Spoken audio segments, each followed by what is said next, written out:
Good morning. Let's do this. Cotter and Marshall show. Hop on that stream. Hang out with the Horde this morning. Facebook, YouTube, and Twitch. You can watch the show each and every morning. Be sure to like, follow, and subscribe. As always, you can listen to the show. Just download the app for free. Get us on your in-home smart speaker and check us out at rock1061.com. Marshall. Yep. Good morning. Good morning. Happy Monday to you. Also, Marshall, happy birthday. Oh, it's a big moment for me. This is awesome. Wait for it, guys. Oh, kill it off the stream.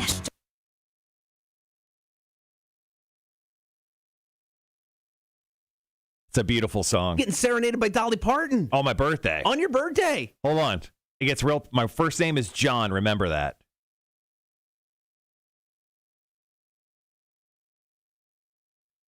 That's right. Dolly Parton just personalized a happy birthday message to me. That's right. Dolly Parton. I mean, if I had to wake up on a Monday morning and I had to have a very elderly woman sing me a song, I'm glad. It is the one and only and beautiful and well-endowed Dolly Parton. Now, she is on our Cool Guys tournament bracket. She absolutely is. And I think she's got a really good shot at doing well. So we'll get to her, I guess, in next couple days. She'll be going head-to-head against Nicolas Cage. But there you go. Happy birthday from Dolly Parton this morning. Thank you. Thank you. Our company sent me that message this morning. I was like, Dolly Parton? I'm curious. She's used my legal God-given name of John? I'm a little curious. I mean, what other singers offer this service? Right. You know, maybe was there something to fit the format a little bit better? Is Corey Taylor not available? Does everyone get the same Dolly Parton message in our company? Now, here's the question. My birthday is in a couple weeks. Right. Do they even bother since I'm leaving? It'd be funny if you just got code silence for yours. But like, oh yeah, Marshall gets Dolly Parton, Cotter. Nothing. All right, coming up on the show today, we do have our Cool Guys tournament. We'll announce the latest winners and the latest matchups. We got Big Money Monday today, man. Hell yeah, dude. Hopefully giving away some money. We've got Dude of the Week Deathmatch, top of the 8 o'clock hour. We're playing trivia, taking your calls, comments, and text. Who or what really ruined or screwed up your vacation? And, of course, going to kick off the show with About Last Night. Tomb of the Unknown Soldier, for the first time in decades, going to be open to the public. Jack Daniels up in their game when it comes to alcohol content. Big time. And first story, maybe the unluckiest guy in the history of ever. It's coming up next after Papa Roach and Kill the Noise. Cotter and Marshall, Rock 106.1. Wow, lots of stuff to get to. Also, first and foremost, good morning, Heather, Holly, Tony, Wanda, Charles, Andrew. Good morning to all.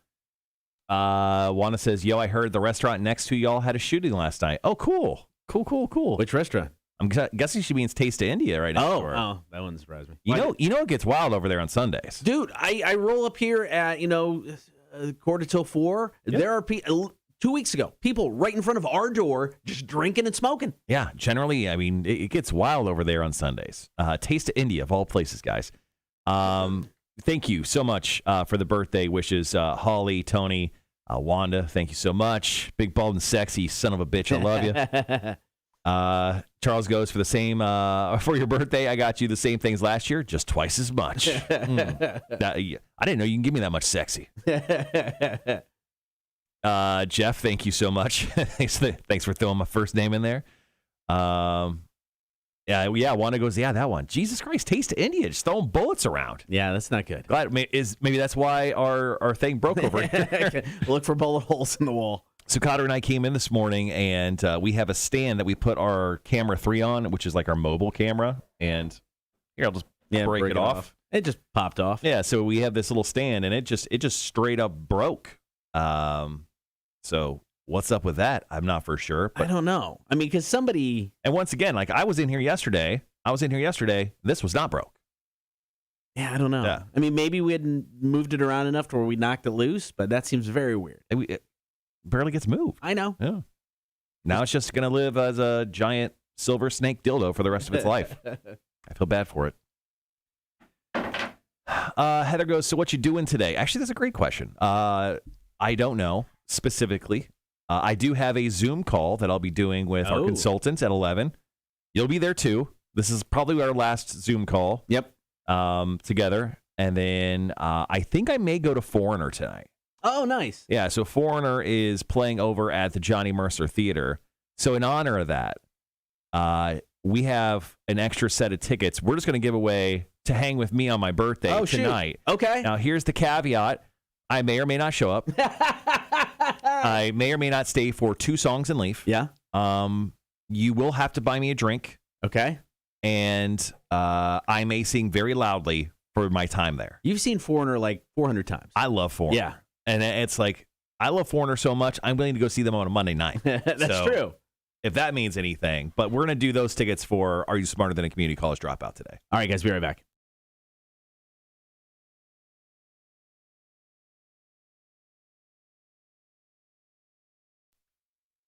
So if you've had a bad day recently, I promise you, it probably wasn't worse than this dude in Brazil. Story's coming up.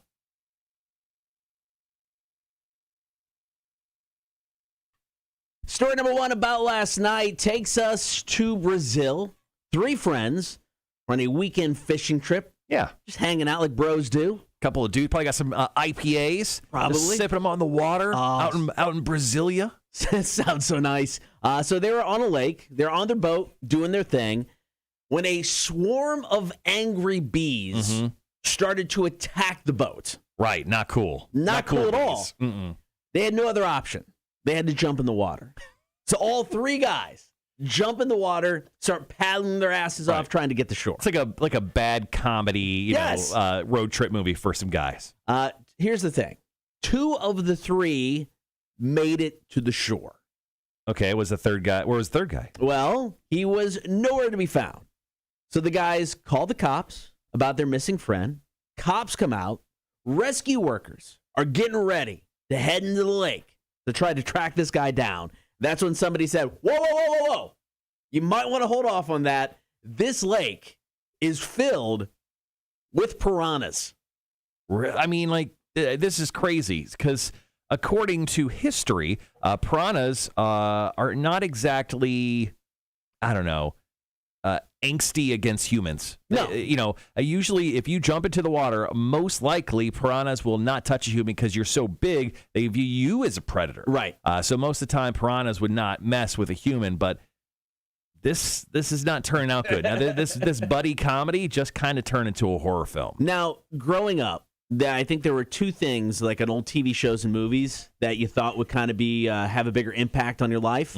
Piranhas and quicksand. Right. And you never hear about quicksand. Very rarely. This is the first time I think I've ever talked about a piranha attacking a dude. Well, workers spent hours searching for this guy. And finally, they found his body about 13 feet from the shoreline. They reported the piranhas had torn open several parts of the body and tore open the right side of this guy's face. Now, it remains unclear if the dude drowned while fleeing the potential deadly swarm of bees and was eaten by the piranhas, or if the fish just attacked him while he was swimming and he passed away that way. My guess is he probably drowned. I don't know, maybe he got attacked by the piranhas and kind of got lost in the water. Yeah. He drowned, and then the piranhas just kept feeding on him for a while, and then he eventually just kind of floated to shore. But, I mean, all-time terrible way to go. You got attacked by bees, and then you died from drowning / piranha eating. Oh, yikes. I told you the other day, we were on the air, and I said, I don't want to die in a dumb way. Yeah. This is not. I would actually, this is an acceptable way to die for me. Really? Yeah, because there's going to be stories written about it, true. and people will hear about it. But, like, me just having, like, a mild heart attack and, like, never was able to come back with it, that frightens the hell out of me. Yeah. Me getting eaten piranhas, that's pretty cool. All right, coming up next, we're going to talk Jack Daniels. They're upping their game with a new limited edition of whiskey that's getting released this month. We'll tell you what's going on. Cotter and Marshall, Rock 106.1. You think about that a lot when you turn your as old as I. You start thinking, man, if I die, I want to die in a cool way. Getting eaten by piranhas, and some dudes in Savannah, Georgia, across the world talk about you. That's true. It's cool. Heather was like, Cotter did break this mic, so. Then Andrew jumped on. I agree with Heather. Told you Cotter's going to slowly sabotage the place before he leaves. Also, happy birthday, Marshall. Thank you, Andrew. But, yeah, I think that's my birthday today. I think we're going to go check out Foreigner. Going to go grab a bite to eat somewhere. We looked at the first two places are closed. The first two places we're like, oh, let's go have a bite over at Toasted, which is in that hotel. Oh, yeah. Closed on Monday? Closed on Mondays. Oh. And then we're like, oh, what about Crystal Beer Palace? Go check them out. No, closed on Mondays. They're closed on Mondays, too? Yeah. So I'm going to blame Jake Thompson. Presents tomorrow because Jake is not here today. Classic. Because Jake is, so he was supposed to move. He's moving from one apartment to another. The rain kind of messed up his entire moving day. Oh yeah, I got anxiety fueled text messages from him. Did you? Mm-hmm. Here, let me just show you. Not a big deal, thank you though. But yeah, here's the text message that I got from Jake Thompson. Holy balls! So I got an anxiety fueled. Hey, is this available? Can I use this? Hey, I put this here and I'll bring it back this day. And I was like, Jake. Okay. You're good. So Jake's moving today instead of on Saturday. Yeah. So it was kind of a crappy weekend to choose to move. Yeah. I mean, Friday was miserable. Sorry, I guess it was Saturday. That was Saturday. It started Friday. Yeah. And then just all day Saturday. It did not stop raining. Just a crap-tastic kind of weekend. It's fine. Get it out of the way. Got Welcome to Rockville this weekend. I'm only going the one day. I'm going to go Sunday. So I'm going to head down there Sunday afternoon, going to check out Mudvayne, Metallica. Okay. And I'm going to try to squeeze out a little before the end of Metallica set so I don't have to deal with the horrific Welcome to Rockville traffic. And then I'm going to spend the night in Jacksonville. Then, so we'll be off on Monday. Yeah. So next Monday we'll be off. I'm not going. It's more house stuff. I do have a buddy getting married on Saturday. So it's like, so another friend of mine had commented on his Facebook page about some special beer that a brewery was doing for him. I'm like, oh, cool, man. What brewery? Yeah. He's like, Southbound. I'm getting married. I got the reception at Southbound. Come out. I'm like, cool. When is it? The exact same day as my other buddy's wedding. So I think I got it timed out, though. His party, the first one starts like at 3 p.m. So go hang early. Wedding's at sunset. Stick around for the wedding. At Southbound? No. His is in Rincon. And then the other one is the reception's at Southbound, like starting at 7. So I should be able to hit up both. Ooh, double wedding. Double wedding. I don't know what sounds worse. Free booze at one, and then Southbound beer at the other. So I think overall, just so everyone knows, when you get married, just send me a card and let me know how I'm not invited, but I can send you a gift because I do not want to go to. Unless your wedding is like a do I want to go to a destination wedding? It would depend on the destination because you obviously that's costing you a crap ton of money. Yeah, if you're you know what, invite me to your destination wedding. Depending on if I think it's cool, I'll be there. And then when I only show up to just your wedding, just for like an hour or two, I'm like, dude, this is beautiful. And then I ghost you. Don't get mad because I went to go do cool stuff. Well, here's the thing. It's a wedding. The people involved have no idea what's going on that day. It's a whirlwind of emotions. You could pop in. So many people. You could pop in for 2 minutes and have a beer in your hand, walk, oh, congrats, guys. Yeah. And then you're there for 2 minutes. They were thinking you're there the whole time. Yeah, so we went to a wedding in Chicago back at the beginning of October, and it was brutal. It was just brutal. There was no amount of alcohol I could drink that would make everything, because it was just like, here's a dance, here's another dance. I'm like, why is every wedding the same? Why can't someone change up the wedding formula? Yeah. Why can't we have, like the first pegging instead of the first dance? Everyone gets around in a circle and the bride pegs the husband or something entertaining. Give me something that's better than just like, daddy-daughter dances and there's like 3 people crying obnoxiously loud because it's so beautiful in the crowd. I think the wedding I'm going to go to on Saturday will be a little bit different. It's there's camping involved. It's an outdoor wedding. You can stick around and camp. There's a tattoo artist. You can get some ink. So, I'm like, all right, this is kind of cool. Yeah. It's different. I like it. I'm to the point now where I'm old enough to where it's like, I don't have weddings to go to. I couldn't tell you the last time I went to a wedding. My brother's 2-3 years ago when I officiated his wedding. Yeah. And now it's just like waiting for friends' kids to get to the point where I'm going to those, go to those weddings. So I've been off the hook for a while for the most part. Been living the good life. Oh, so good. All right, guys, coming up next, we're in commercials right now. We'll have one more song, then we'll come back, and we'll talk about a very high-proof Jack Daniels. After that, we'll talk about the Tomb of the Unknown Soldier. Tony goes, no dances for mine and Kia's wedding. Thought that would be stupid. Yeah, I mean, I don't know. I mean, people get drunk so they want to, break a move and stuff. So I get why there's dancing at a wedding. I just, I don't know. I don't generally like to go out and bust a move very often. I'm not a dancer. Plus, the one I was at in October, I was the DD. Like, I drank 2 Miller Lights over 6 hours. Yeah. So I got real crazy. Then it was just a short 45-minute trek, driving around the city of Chicago. That's horrible. Which is super easy to do. Definitely not an issue at all. I hate the chicken dance. That's what Tony said. Yeah, I agree. Does anybody like the chicken dance?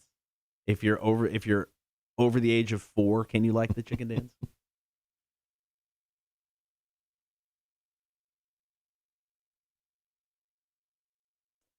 So I don't know if you saw this. Jordan Love obviously got his first start over the weekend for the Packers. Yep, they lost. It was awesome. Taking on Kansas City. They were in Kansas City. So it's typical that players can, get tickets for family members, to come watch a game. So Jordan Love's like, first NFL start, wants some tickets for the family. They're like, gotcha. They put his family at the top of the effing stadium. I've had better tickets for WrestleMania than they had to watch their kids' first NFL game. It's a dick move, right? I mean, you don't need 50-yard, sideline tickets, but kind of a dick move to put them at the top of the damn stadium. So, the Packers are playing Kansas City in Kansas City, and the rule for friends and family for the opposing team is they just give you crappy tickets for your friends and family. Yeah. So Jordan Love, the quarterback for the Packers, who was starting for Aaron Rodgers because he got Coco. She was literally on the last row, and I was watching it live at that exact moment. And I was like, holy crap. Just the utter worst seats. In Kansas City, I mean, they got a big stadium. Oh, yeah. Arrowhead Stadium's a big stadium. They had better seats. They could have done better. Yeah, they probably could have gave her something better. Now, it's only worse if they go to Green Bay and he plays his first game there and they do the same thing. Yeah. And then the best part as a Bears fan, Jordan Love, I mean, he had, 2 years to get himself ready for this first game. It was terrible. They didn't score a touchdown until 4 minutes left in the game. It was awesome. Dave, good morning, man. Thanks for joining us. Dave, fresh off the cruise. Oh, yeah, man. How was it? It was jumping around the islands. We got just over a minute.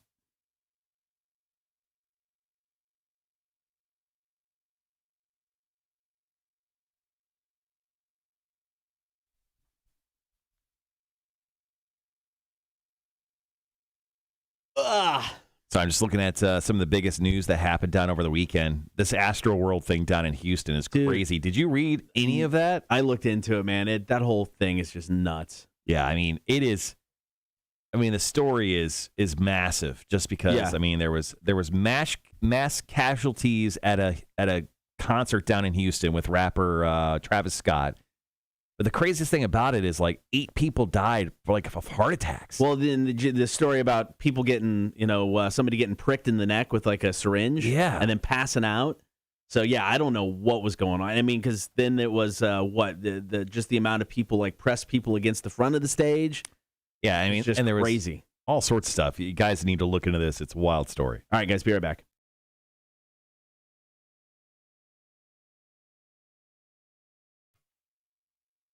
Jack Daniels ain't messing around with the new Coy Hill High Proof. We got details coming up.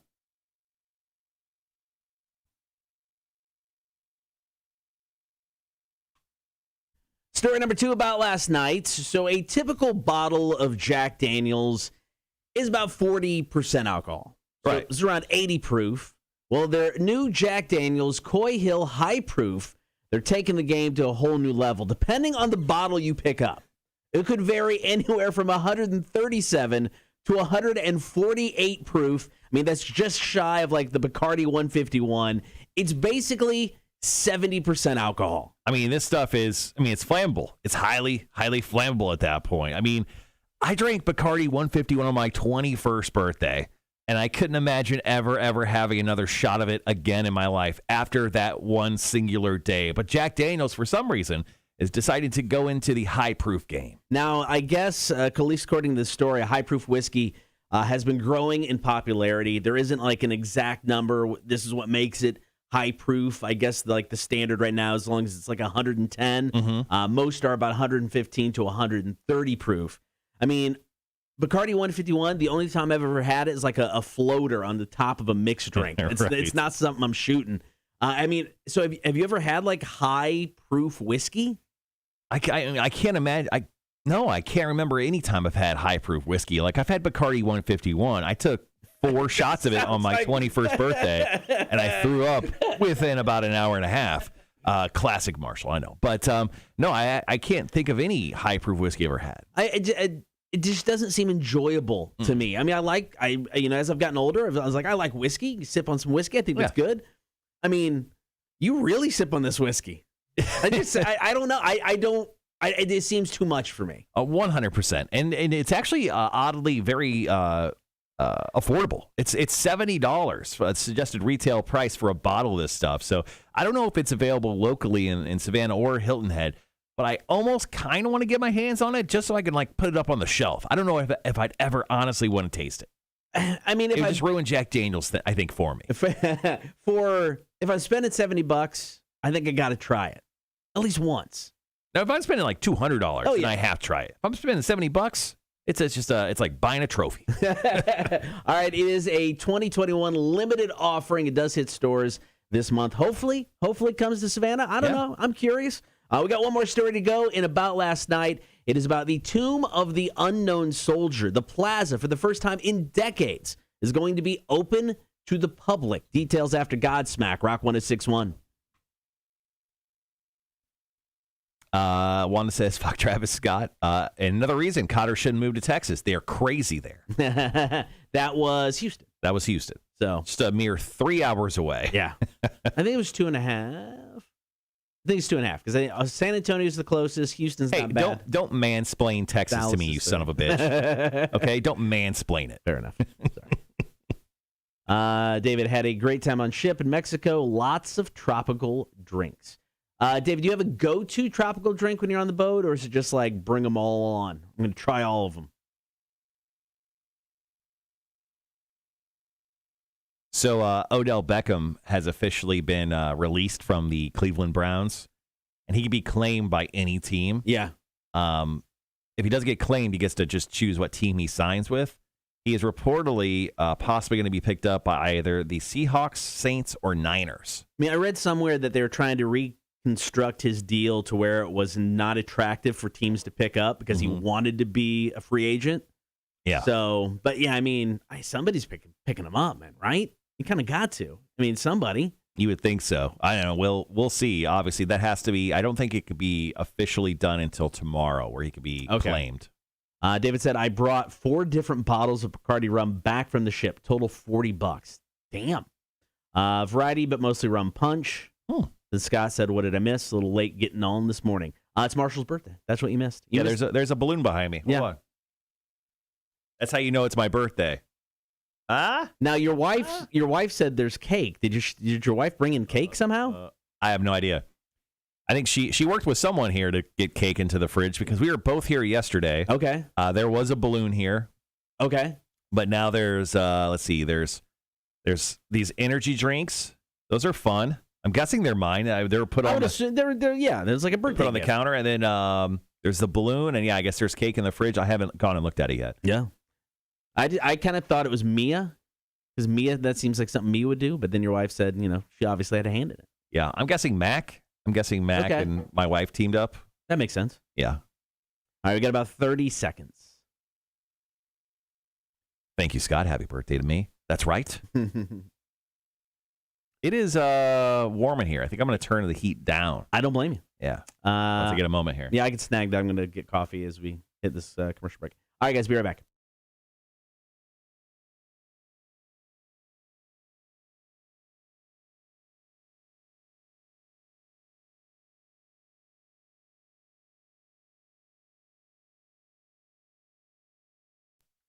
The Tomb of the Unknown Soldier will be open to the public for the first time in decades. Got that story coming up.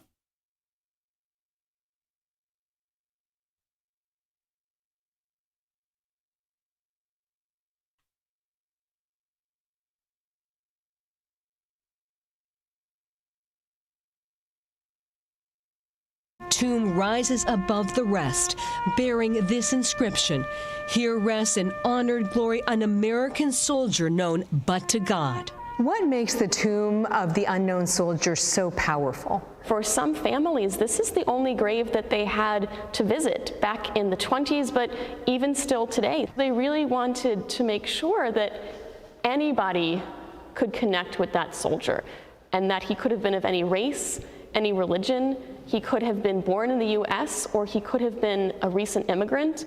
Now, for the first time in decades, members of the public will be allowed to walk on the tomb of the unknown soldier plaza. This is an honor typically, reserved for presidents, but they're going to change that as they head into the site's 100th anniversary. Now, it's going to be open just for like a special 2-day event. So tomorrow and Wednesday at Arlington National Cemetery in Virginia. And then obviously Veterans Day, November 11th. It marks the sacred site's 100th anniversary. Now, people can go lay flowers down between like 9 and 4. There is no charge, but you have to reserve your spot online to go do so. Now, once again, this is like an honor that they allow only presidents to do. So this is something that's actually really, really cool that they're doing for the public. Now, they said it's the first time in decades. I couldn't find the last time they actually allowed this to happen, and I'm guessing this will be like a one and done sort of thing, just for the site's 100th anniversary. But like you said, a really neat thing, a really very cool thing as they honor its 100th anniversary. Tomb of the Unknown Soldier Plaza will be open to the public. Okie said first time in decades. Coming up next, we're going to talk Hidden Temple, which was a TV show, kids game show back in the 90s in Nickelodeon. It is back, and its old original host, Kirk Fogg, is back as well, at least for a short time. So talk about that next. It is the Cotter and Marshall Show. Rock 106.1. Did you, I don't know if you, I'm guessing you probably didn't. Did you get the theme song opening? It was on that article. Oh, I didn't. It's really good. Okay. Yeah, I got audio from Kirk. Heather goes, cake for breakfast. I don't think this morning, man. I had for dinner last night. I was looking for soup this weekend. Right. If you remember my soup talk, I was a big time soup guy. My wife made a like cheddar potato bacon soupy thing. It was incredible. Sounds great. Yeah. I'll go turn down the heat and grab my coffee. I'll be right back. Cool.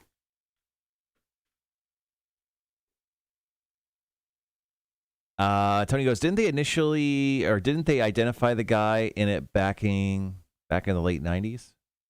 Identify the guy? Legends of the Hidden Temple you're talking about? I'm not for sure.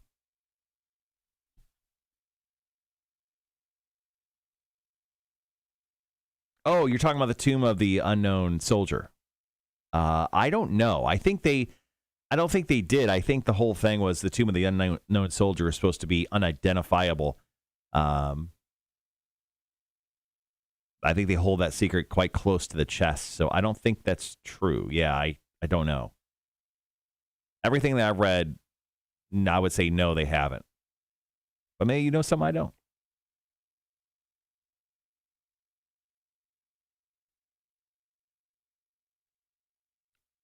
All right, guys. Once again, thank you for hanging around on the show nice and early this morning. Obviously, a huge show, my birthday show. Nice and early on a Monday. So we're going to be talking Legends of the Hidden Temple coming up here in just a few moments. Then after that, our question of the day, I think it's a good one. Who or what ruined or really screwed up your vacation? If you got a great story for us, feel free to drop it into the chat here on the stream, or you can call us up here in the next few moments once Kata returns to the studio. Once again, our question of the day is who or what ruined or really screwed up your vacation? Feel free to drop in your stories here on the Cotter and Marshall Show and on the stream, if you don't mind, when you have a moment. We'll get to that top of the 7 o'clock hour.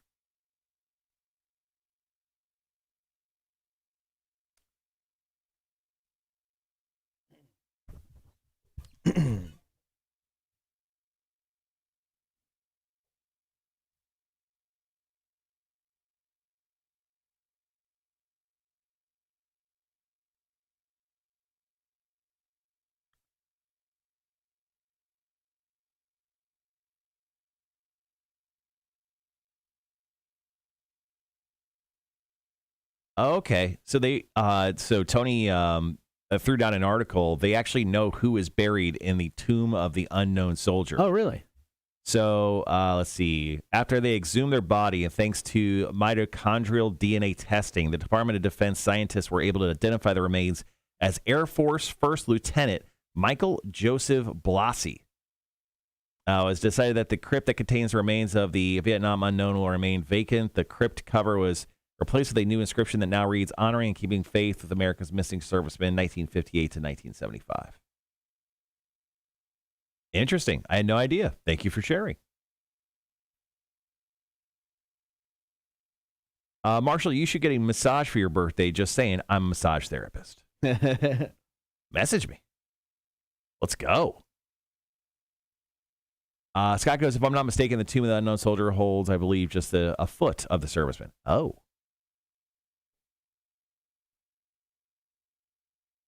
Well, there you go. Things we learned together, guys. Fun fact.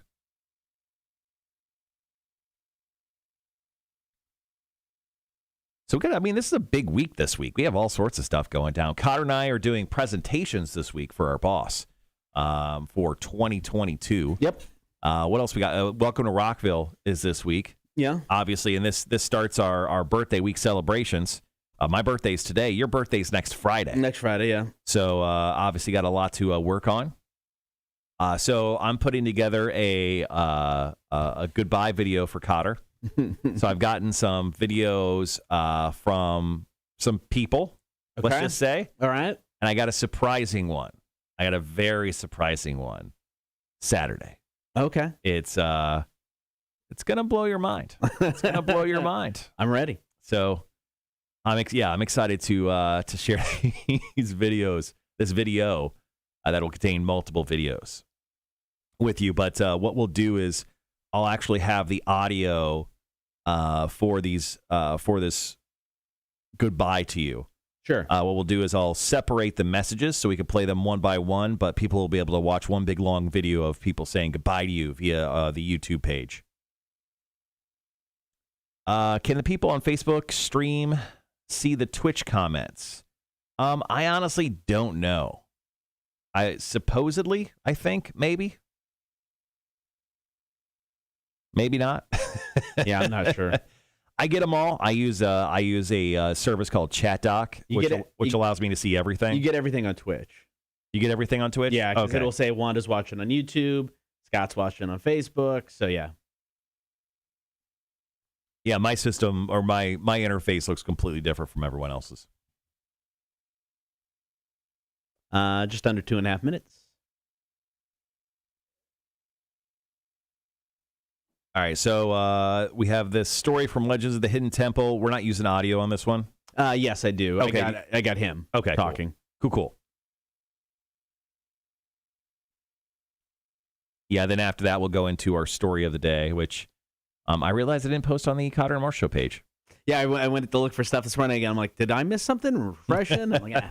No, it happens. What I've done is I don't schedule it on the Cotter and Marsh Show page. I only schedule on a Rock, and then every day I just gone in and I'm like, I just copy paste. I make it part of my daily ritual. Right. I didn't do it yesterday because it's a weekend. Busy running cords through walls. Which surprisingly I didn't mess up. That's impressive. Yeah. That bad that I know of. Yet. My internet went out twice while I was doing it, so I'm sure it's fine. Sure nothing's wrong. No, it's good.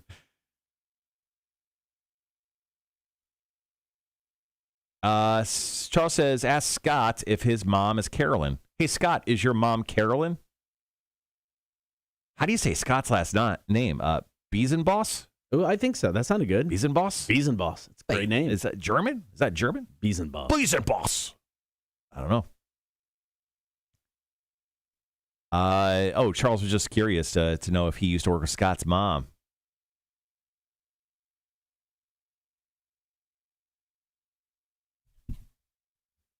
So we have the Cool Guy Tournament coming up this show as well. Start at the top of the 9 o'clock hour. We're going to continue on with the Cool Guy Tournament.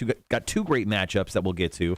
We'll play trivia to hang out with me possibly tonight on my birthday, which obviously is a huge deal. Everyone wants to do that. And then we'll have Big Money Monday as well. So we do have quite a few things to get to. Sorry, I'm still trying to get back from the weekend. My mind right. Charles Scott said yes, that is his mom. And Marshall, correct. And it's Dutch. Oh. All right, guys. We'll be right back.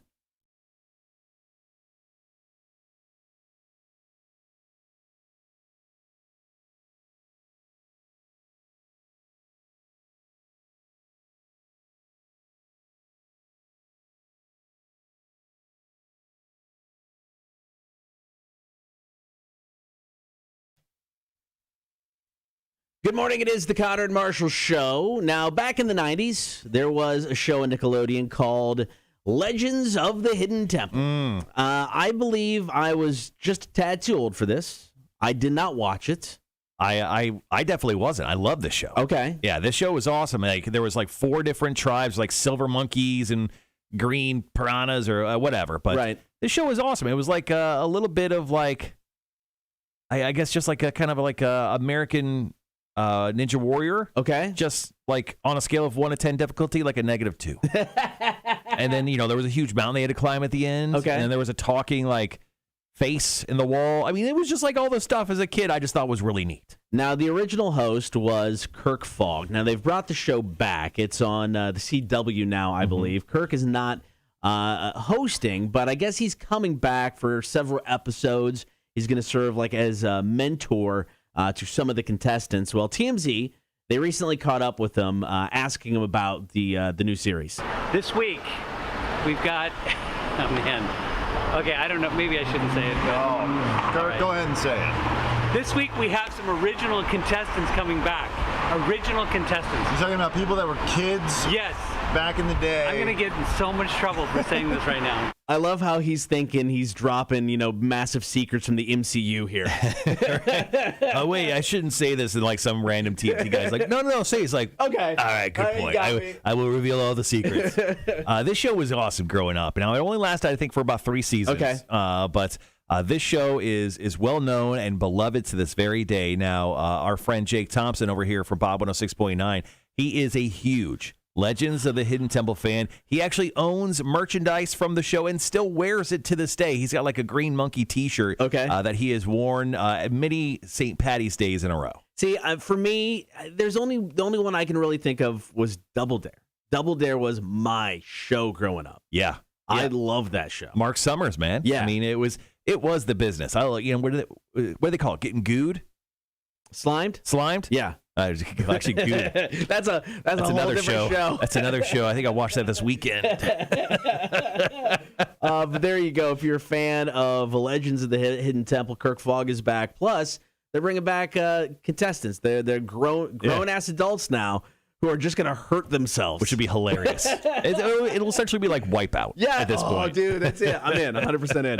All right, coming up after 7, call, comment, and text. What or who ruined or just really screwed up your vacation? 800-394-1061. You can call, text, and comment on the chat. Once again, who or what ruined or really screwed up your vacation? Want your stories? Going to get to those next. Cotter and Marshall, Rock 1061.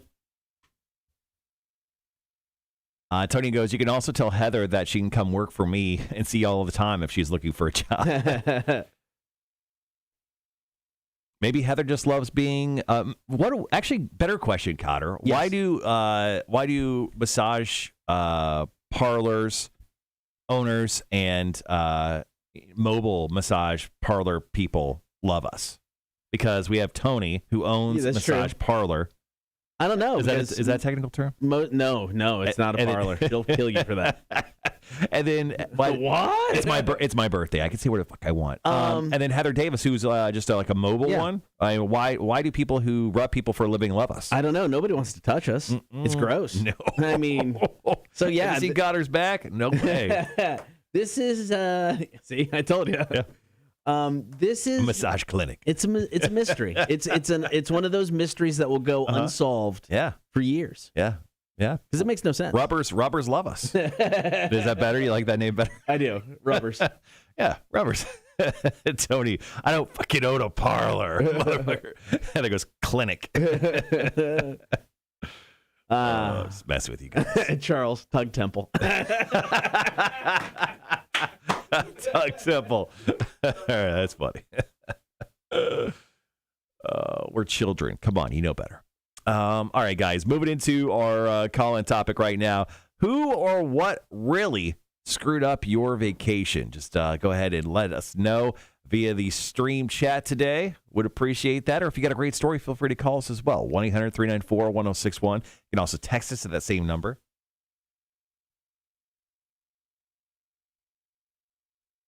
Don't mind me. I'm just going to go ahead and gather all of our stories from our social media.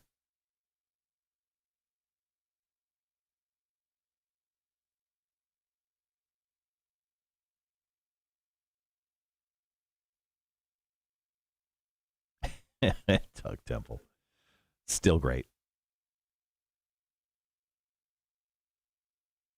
Also, everyone who chimed in on Friday for our special Not Safe for Work edition of Answer the Internet, we could have probably did that for 3 hours.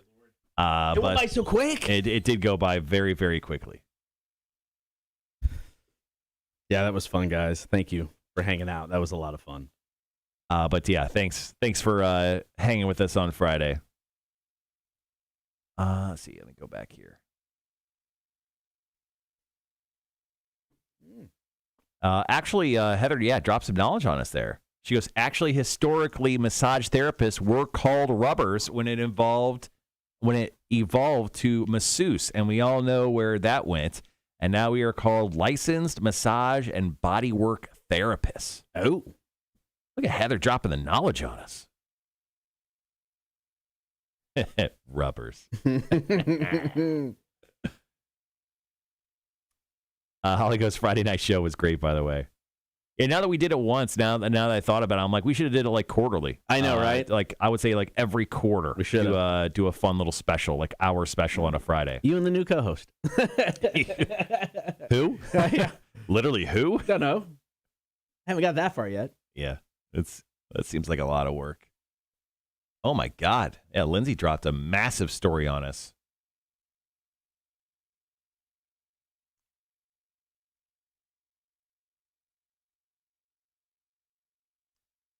So every year, the National Toy Hall of Fame inducts new toys. Oh yeah, we talked about this. We talked about the toys that were nominated. Do we have the final toys? We've got the final three. All right. Making it in. Number 1, the American Girl dolls.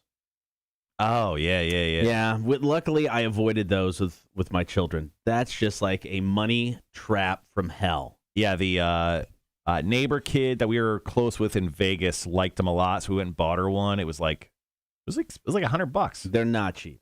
Number 2, the game of Risk. Risk is worse than Monopoly. When it comes to games you start yet never finish.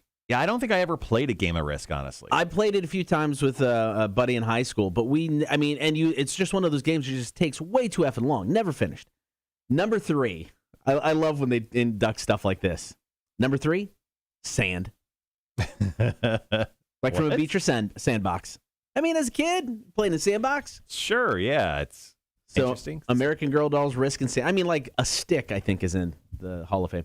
That's our. Those are the 3 that made it. Yeah. So the other nominees that were up for it this year: Battleship, Billiards. Okay, now this I'm calling BS on. Because are they not in?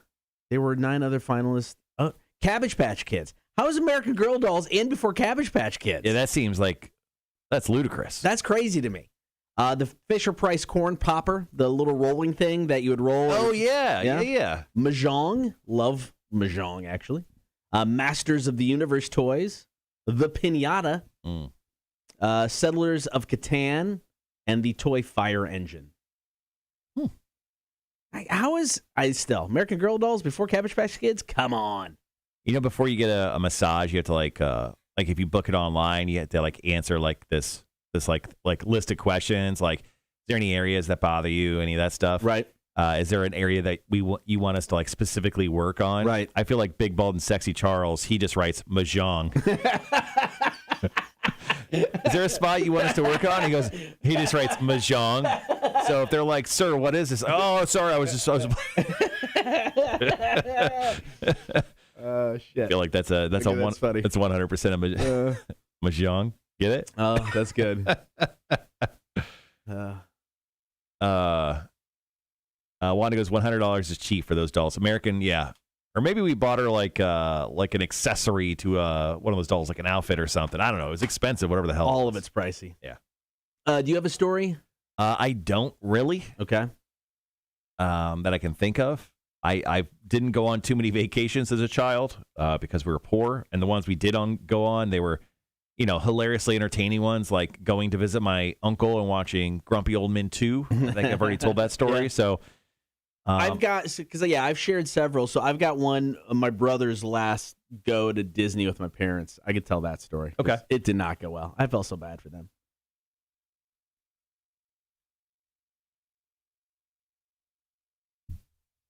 So my goal, because I'll be in Disney next weekend. Rise of the Resistance. I mean, that's my goal. It's the ride I want to get on. I want to do the Smuggler's Run, that too. Yeah, that'd be cool. But Rise of the Resistance is the one. I'm paying extra money to get on that damn ride. Well, there's not a Disney in Texas, right? No. Yeah, so I mean, this is your last time being close to a Disney. It'll be our last Disney trip for a while. I mean, we'll go back eventually, but it'll definitely be our last trip for a while. I mean, Right. and it's the first time we've gone in like 7 years because we were supposed to go pre-pandemic, but my wife's back was all messed up and it just would not have been enjoyable for anybody. Then we're supposed to go obviously during the pandemic. That didn't happen. Mm-hmm. So yeah, it's been a while since we've gone. All right, so once again, our question of the day, guys, is who or what ruined or really screwed up your vacation? I've got a great one from Steve here. Now, I don't have anything from the stream yet. Doesn't mean we won't have anything, but I got something from Steve here.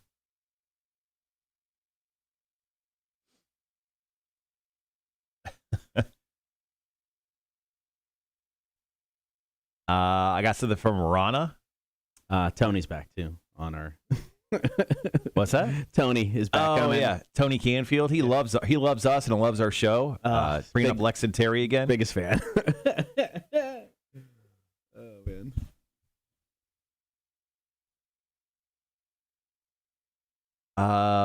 Girl from Plainville. Sorry, there's a story that brings up a movie called Girl from Plainville. Oh, never heard of it. Oh yeah.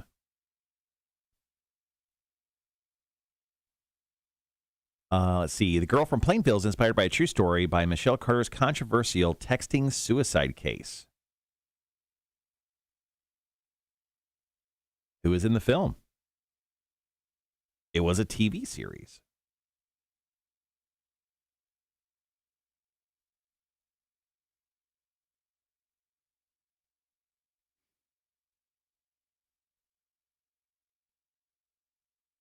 That was recently then. Sorry, I'm reading a story here. I didn't see this one.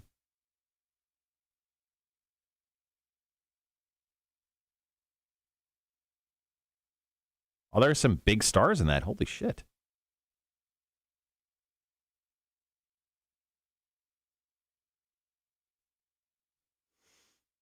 That was being filmed in Bloomingdale, Heather says.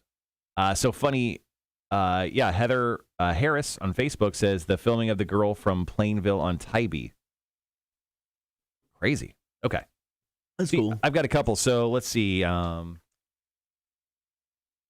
just want to do your story first? Sure. And then I'll dive into Steve's. I think Steve's is a really good one about Disney. Yeah. And then we can go to break from there and Sounds kind good. of judge where we're at. Yeah. After that. Lindsay dropped one on us. Yeah. So second break, I mean, we could use Lindsay's. Also, Heather Harris dropped a good one. Okay. On us too. And then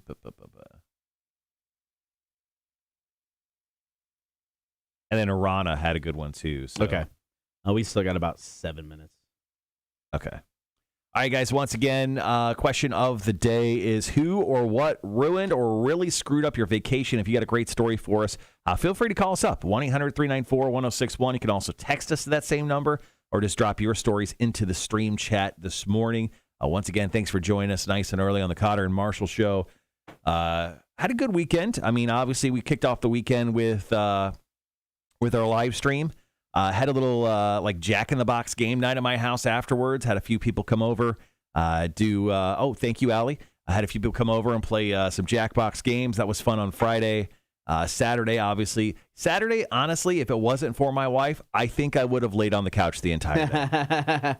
She made me get up. We went and saw Venom, Let There Be Carnage in the movie theater. It's good, not great. I liked it. And plus, it had a nice little a connection to the MCU in it for not being an MCU movie. Right. And then I made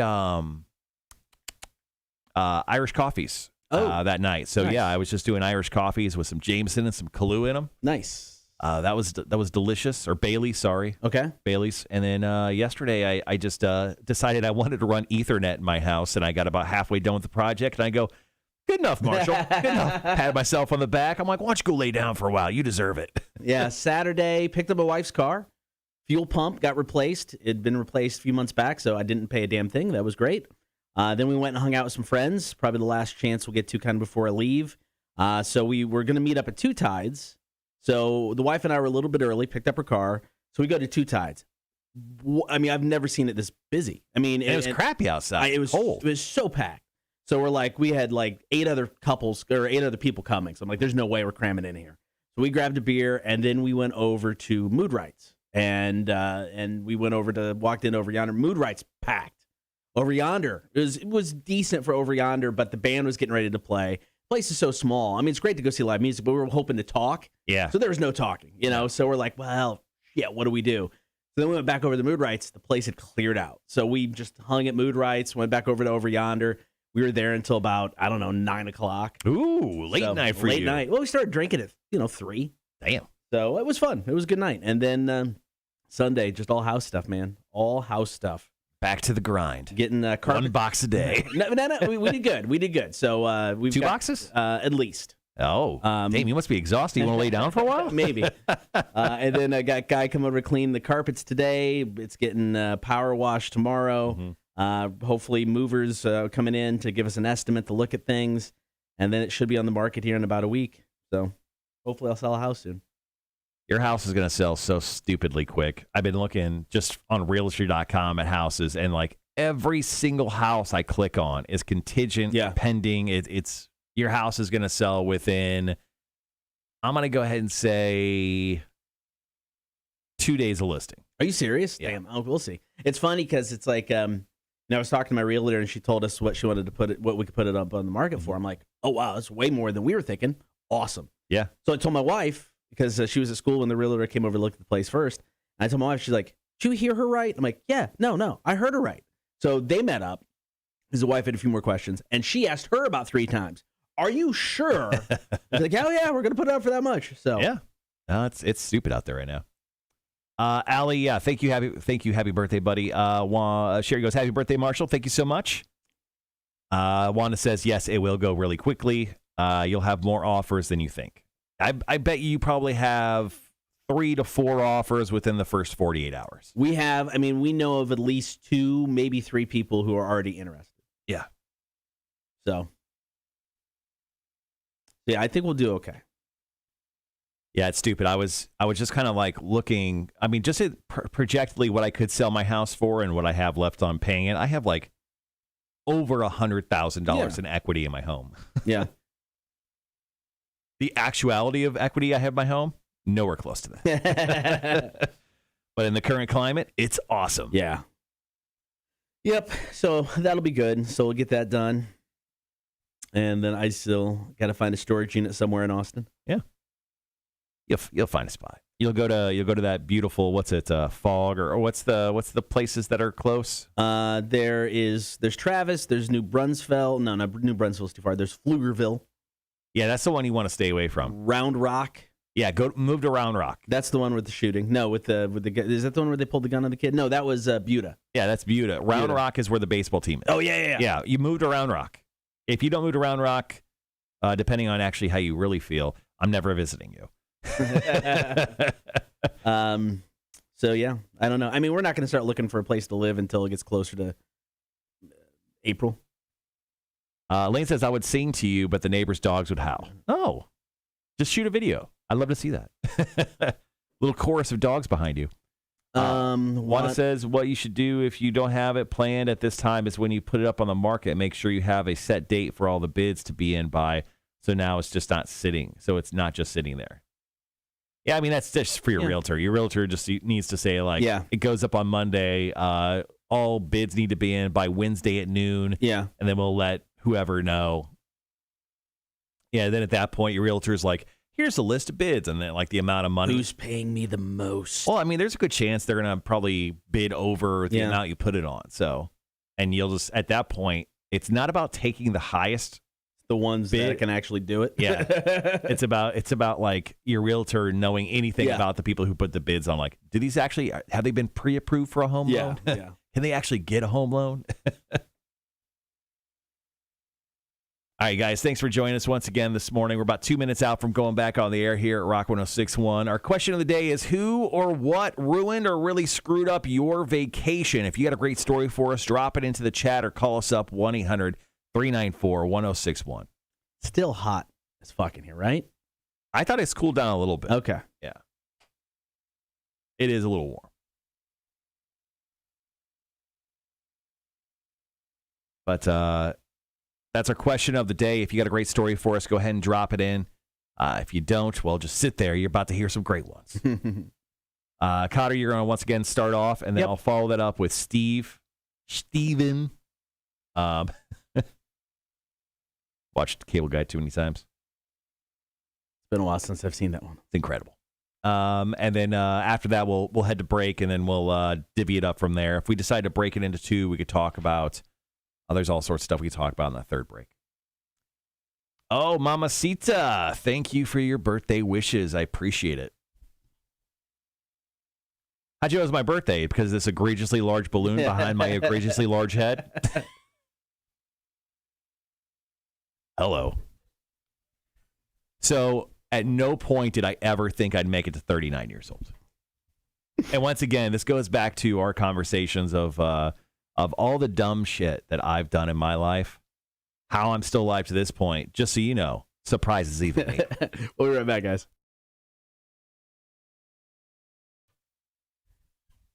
Who or what ruined or really screwed up your vacation? That is the question of the day.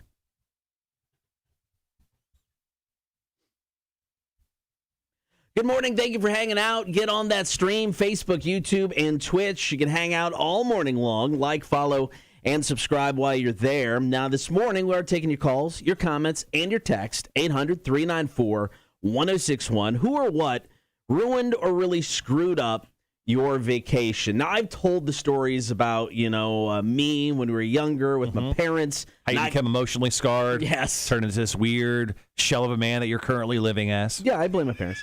Good thing to know is they haven't changed at all. Yeah. So a couple years back, right before the pandemic, my brother and his wife were going to go to Disney around the holidays.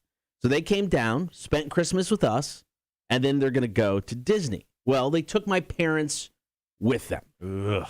So all four come down, spend Christmas at our house, and then they head off to Disney. And they only had a couple days in Disney. It wasn't like they're spending the week. It was just a couple days.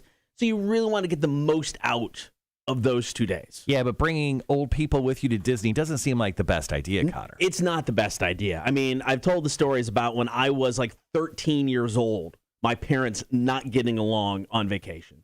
Told the story before that my parents should not be married. They've hit a weird okay point in their relationship. Sure. But they should have probably gotten divorced years ago. So anyway, so it's a couple years ago, pre-pandemic, brother and his wife, my parents, they go down to Disney. First day in the park, they go into Magic Kingdom. It is about an hour in. My dad has got a fake hip.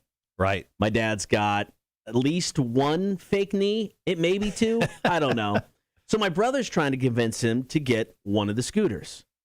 My dad is a proud man. No. My dad is a manual labor his entire life, ran the Boston Marathon. My dad is not getting the scooter. So 2 hours in, my dad is hurting bad from walking. My brother's like, go back to the hotel. I'm not going back to the hotel. It's the happiest place on earth, and we're going to be happy together. 3 hours in, my mom ghosts them because she is sick of my dad. Oh, my gosh. So my mom disappears just randomly in the park. How is your mom the coolest person in the story? I don't know.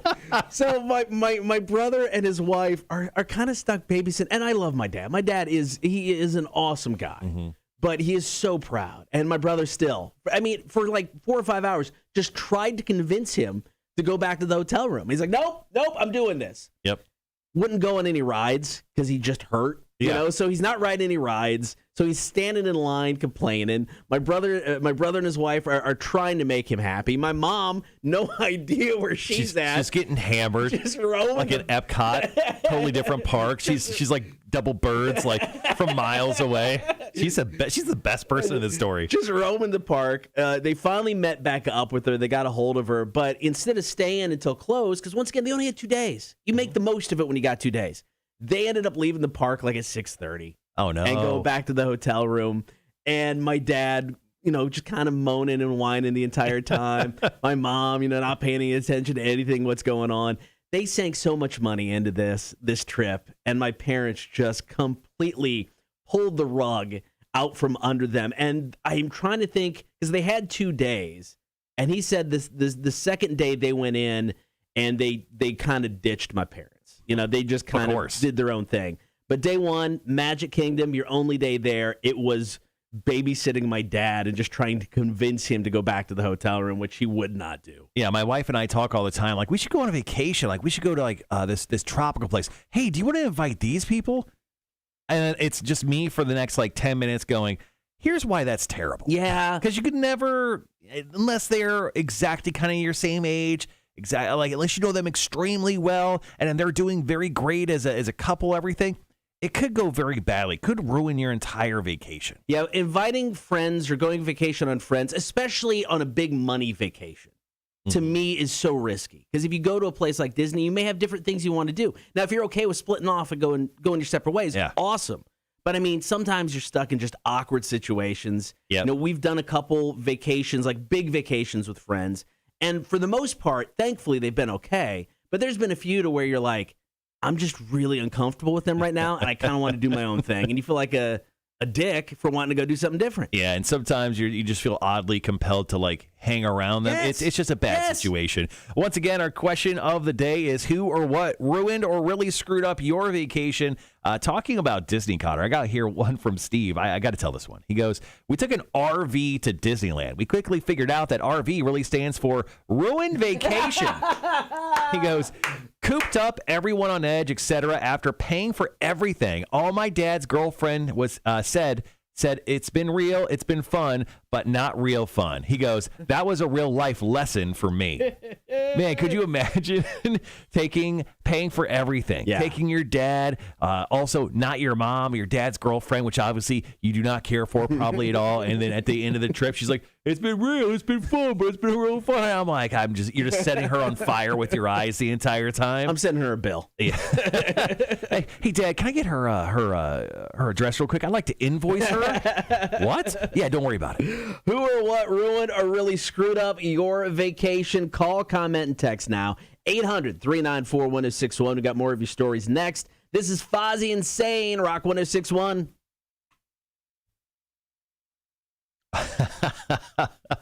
All right. Allie, Chris, thank you so much for dropping in your stories on the chat while we were talking there. Those are fantastic. I definitely need to share both of these. Holy Christ, those are fantastic. Once again, our question of the day, guys, thank you for sharing your stories. And please share your stories with us or call us up. Who or what ruined or really screwed up your vacation? Morning, Rhett. Thanks for joining us, buddy. Did Clemson win this weekend? Did you have a good one?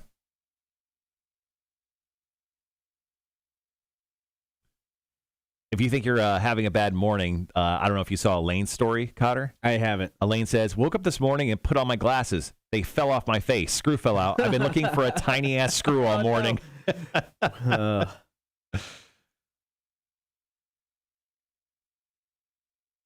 They did win. Oh, good for you, man. Heather goes, Georgia won. I just expect Georgia to win. Also, I watched the game. All right. Lindsay's story's pretty good. It is a catastrophe, but it's pretty good. So how do you want to work this next break? We got 2.5 minutes. Mm-hmm. I'm guessing you're cutting some out of that book she wrote. Yeah, it's not too bad, but yeah. So I've got 2 stories. You just want me to bookend the stories? Yeah, that's fine. So I'll start and end. Yeah. Okay. Holly, Alabama did roll tide. Yeah. Sean, good morning. Horde, morning, boys. Happy birthday, Marshall. Thanks, buddy. I appreciate that. Heather, you're right. I did say that Clemson was going to beat Georgia first game of the season. How dumb I sound now. That's in the past. I was basing it on previous history, previous history. It turns out when Clemson doesn't have Trevor Lawrence, they're a garbage can on fire. It's incredible how bad they are. Sorry, Rhett, for saying that about your football team. But they're horrific. They're not good. Yes, Rhett. Yeah, today's my birthday. You couldn't tell with the egregiously large balloon behind me? Just so you know, I didn't bring in my own balloon. That would be sort of pathetic. It was here when I got here. I bought it yesterday. I just bought my own balloon. Hope you don't mind. Brought it in yesterday. So it wouldn't look like I'm a dumb piece of shit that no one loves. Got about a minute. All right, so I'll start off with Allie's story. Okay. It involves, it ends on an ER trip. And then Bragg's story talks about his current girlfriend and a previous girlfriend. Okay. And then I'll read Lindsay's in between. Cool. So is today's like the first real day it gets dark super early? I guess yesterday was. Yesterday, yeah. I didn't notice it yesterday because it was Sunday. And yeah. you know how I feel about Sundays. I rarely leave my house and all my blinds are shut. So daylight doesn't really exist on Sundays. It will be weird. Actually, we'll be right back. We'll finish this.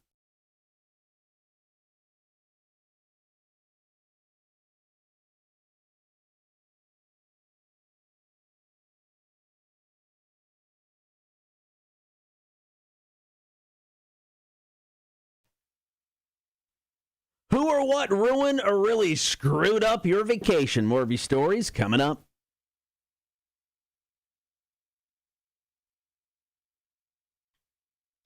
We are taking the calls, comments, and texts this morning. Number 800-394-1261. You can hop on the stream, Facebook, YouTube, and Twitch, and throw in your story on the chat. Who or what ruined or really screwed up your vacation? You know what's funny is I read this story earlier, and I laughed then, and I just reread it just before we got on the air, and it still makes me laugh. Yeah. All right, so on the stream, Allie chimed in, and once again, she's answering the question, who or what ruined or really screwed up your vacation? She goes, my husband ruined a cruise by getting sunburnt on his back, then deciding to wear a shirt while snorkeling resulted in chafed nipples. And then ended up in the ER when we got home for undisclosed reasons. Were his nipples that bad? It required an ER visit? Well, as a big nipple guy, I mean, you would probably relate to the story more than many people. I mean, you know, it's like you got to protect the nipples. Right. I mean, always protect them. And just to clear it up, I mean, Cotter's got moon pie sized nipples, very large nipples for a man his age. I've already flashed into the chat before. Right. They know. They know they're normal. Well, as you know, I mean, there's 2 things on your body that continue to grow. It's your nose and your nipples. Is that it? Yeah, well, I think the second one's exclusive to you, just so you know. But Right. yeah, so Cotter's nipples continue to grow. They're growing, right? I can hear them. So by the time I'm 60, I'm just going to be a big nipple. Yeah. That's just one big nipple. That's me. We're taking your calls, comments, and texts. Who or what ruined or really screwed up your vacation? You've always been a boob to me. Lindsay came in with an epic story. She said, Hurricane Matthew. So back in 2016, my husband and I are supposed to take a train to Washington, D.C. for a 5th anniversary. Enter Hurricane Matthew. Enormous damage everywhere. Amtrak shut down all trains south of Raleigh so they can do some, make sure that the tracks weren't, just damaged. Mm-hmm. So she was at a wedding. Amtrak called and said, look, we can get you on a seat out of a place called Rocky Mount. It's like a 3-hour drive from Savannah. Easy. So she's like, done. Come to find out, Rocky Mount is 7 hours from Savannah. So they're like, we recruited my brother and his roommate along with my mom's Jeep to race to Rocky Mount. Turns out part of I-95 North Carolina damaged and closed. They were diverted through Lumberton, North Carolina, is where mere miles where Matthew made landfall. The entire place was flooded. Roads were washed out. Bridges destroyed. It was harrowing trying to navigate at one point, in sheer desperation, we briefly considered trying to jump a washed-out bridge in the Jeep. Thankfully, they didn't. Finally made it to Rocky Mount. Train 9 hours late and almost canceled because of derailment. My God. They got the DC one day later than expected. She goes, I will never go that far to try to save a vacation ever again. Wow. I mean, she was bound and determined to go on vacation, so kudos to you. But yeah, during Hurricane Matthew, I can confirm, because I lived through it, did not care about anyone's vacation. No. That was a tough one. Man, could you imagine if she tried to jump a bridge in the Jeep? Like every video you see of like people doing that, you're like, like that would have been her. I would have just slowly Beavis and Butthead laughed my way out of that. All right, Cotter, we got one more story. Once again, our question of the day is who or what ruined or really screwed up your vacation? This one is coming from the stream. Our friend Bragg chimed in and said, good morning, gentlemen. He goes, I ruined the first vacation I took with my girlfriend. I got drunk and started pointing out places I had sex with a previous girlfriend. He just wrote, that was stupid, ... Come on, man. Even drunk. Those are like inside thoughts. You know, like when you're out with people and there's like certain things that you don't like about them, you shouldn't say them out loud. And you also shouldn't point out places you've had sex, not with your current mate. Yeah, never a good idea. All right. What or who ruined or really screwed up your vacation? Call, comment, and text. Cotter and Marshall Show, Rock 106.1.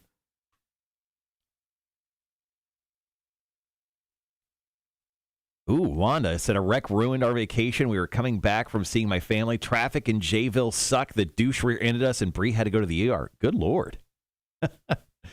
Laura Nicholson, thanks for chiming in. Name of the show today is Bees or Piranhas. She chose Bees. Good idea.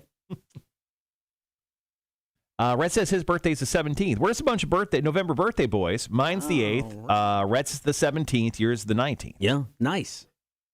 I know, it's nice because I finally remembered the day of your birthday. I always knew it was like within 2 weeks of mine. Yeah, I for some reason, I always wanted to say yours was the 9th, you know? Pretty much, yeah. But technically it will be because your gift's tomorrow. Close personal friend of the show and mostly of ours, Josh Bodine. Yeah. Of Mindset Evolution, formerly. He's a nice boy. Okay. Yeah. Tony says, shout out to Mama Cita. I got 2 necklaces from her this weekend that I love. Bonus was the cookies, margarita wine cooler, and hot chocolate. It was awesome. Damn. What a magical ride you went on. Who's slugging margarita wine coolers and hot chocolate in the same visit? How long were you there? Yeah, there was a big sale over IDC. Of course, Mama Cita works over there. Slings the jewelry, the diamonds for a living. Well, Tony, I'm glad you're able to go over there and see her. I was going to buy Cotter a nice watch for his going away present, but instead I actually decided to go see Sandy. I bought you a beautiful set of earrings. Oh, nice. To match the butt plug I bought you. Oh, so, awesome. That means a lot. Yeah, so I'll give that to you on your last day.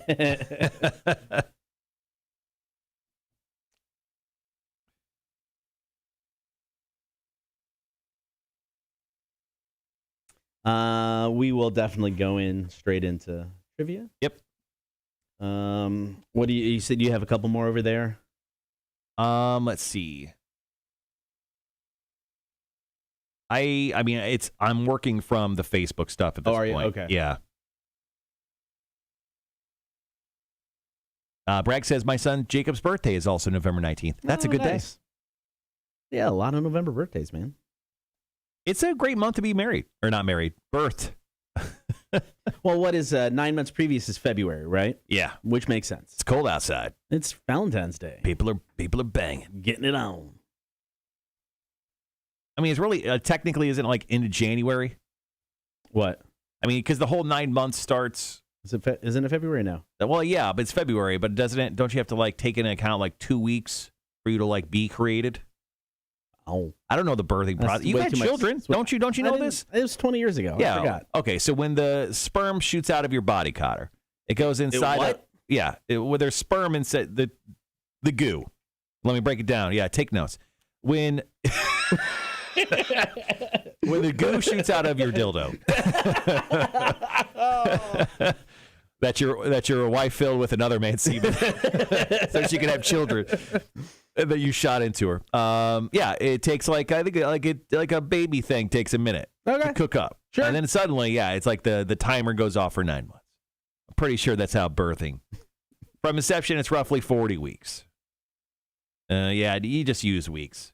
That's too much time.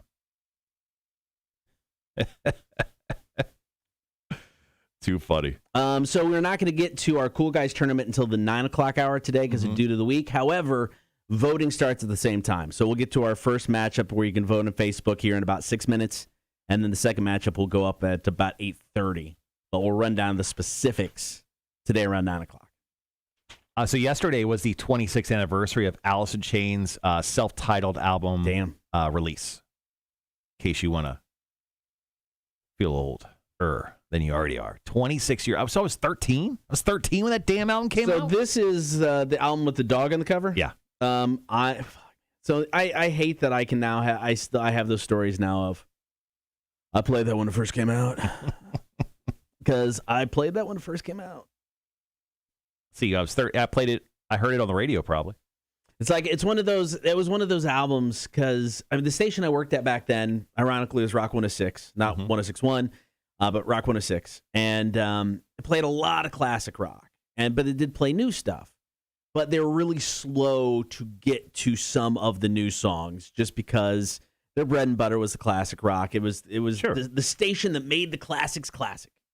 But I remember getting when we got the Allison Chains album, and I remember hearing again for the first time, and I'm like, oh shit, this is amazing. And I really, really like that album a lot.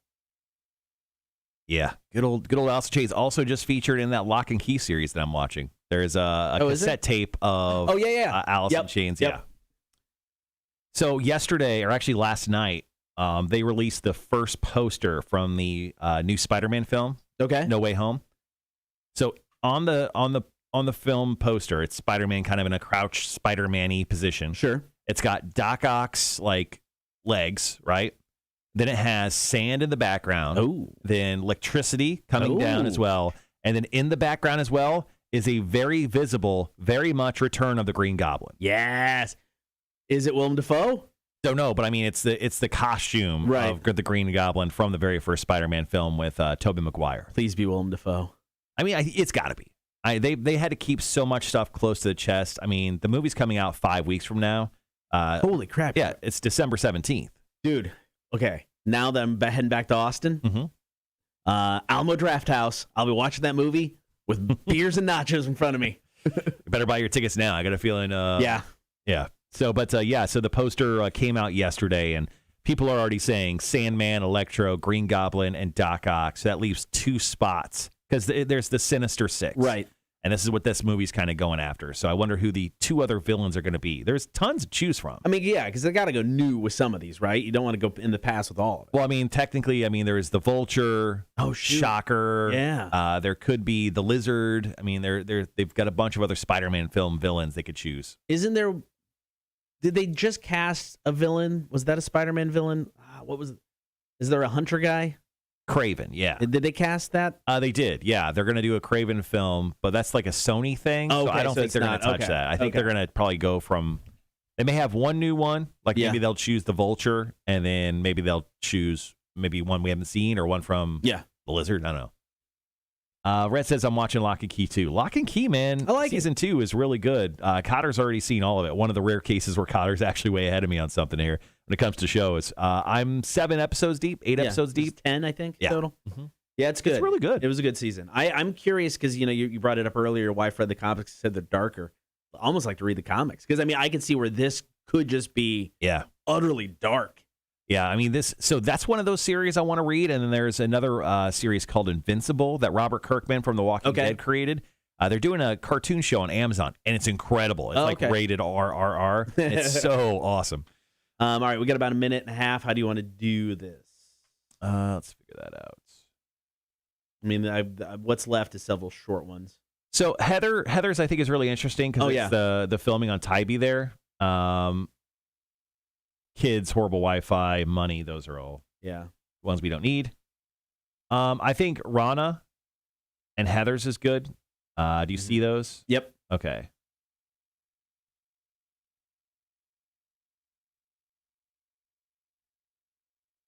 Actually, I do have a small one I can bring up personally that I can do as well. Okay, you want to start with that?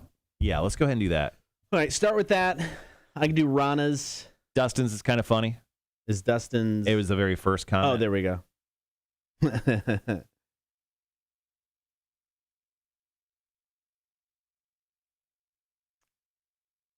So yours, I'll read Rana's.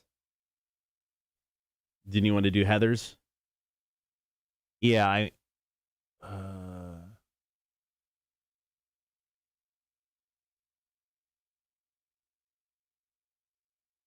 yeah, and then why don't you end on Dustin's? Okay. Cool. All right, so I'll do mine and Heather's. You're doing Rana's and Dustin's to end. Yep. Okay, cool. Have you guys seen Venom 2? Yes, I just watched it on Saturday. The mid-credit scene is very cool, man. All right, guys, be right back.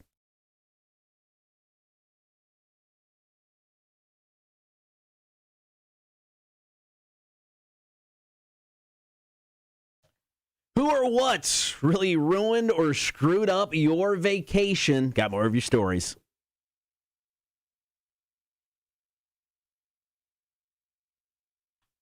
Taking your calls, comments, and texts this morning. Who or what ruined or just really screwed up your vacation? Yeah, I mean, for me, it's not really the who, it's the what, Cotter. So I went to Universal with some friends of mine back 5-6 years ago. Okay.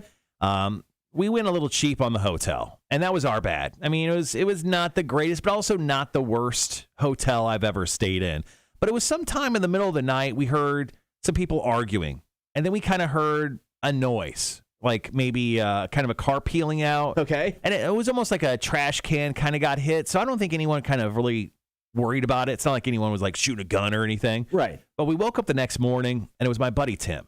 And he was driving this crappy Lancer, which he loved.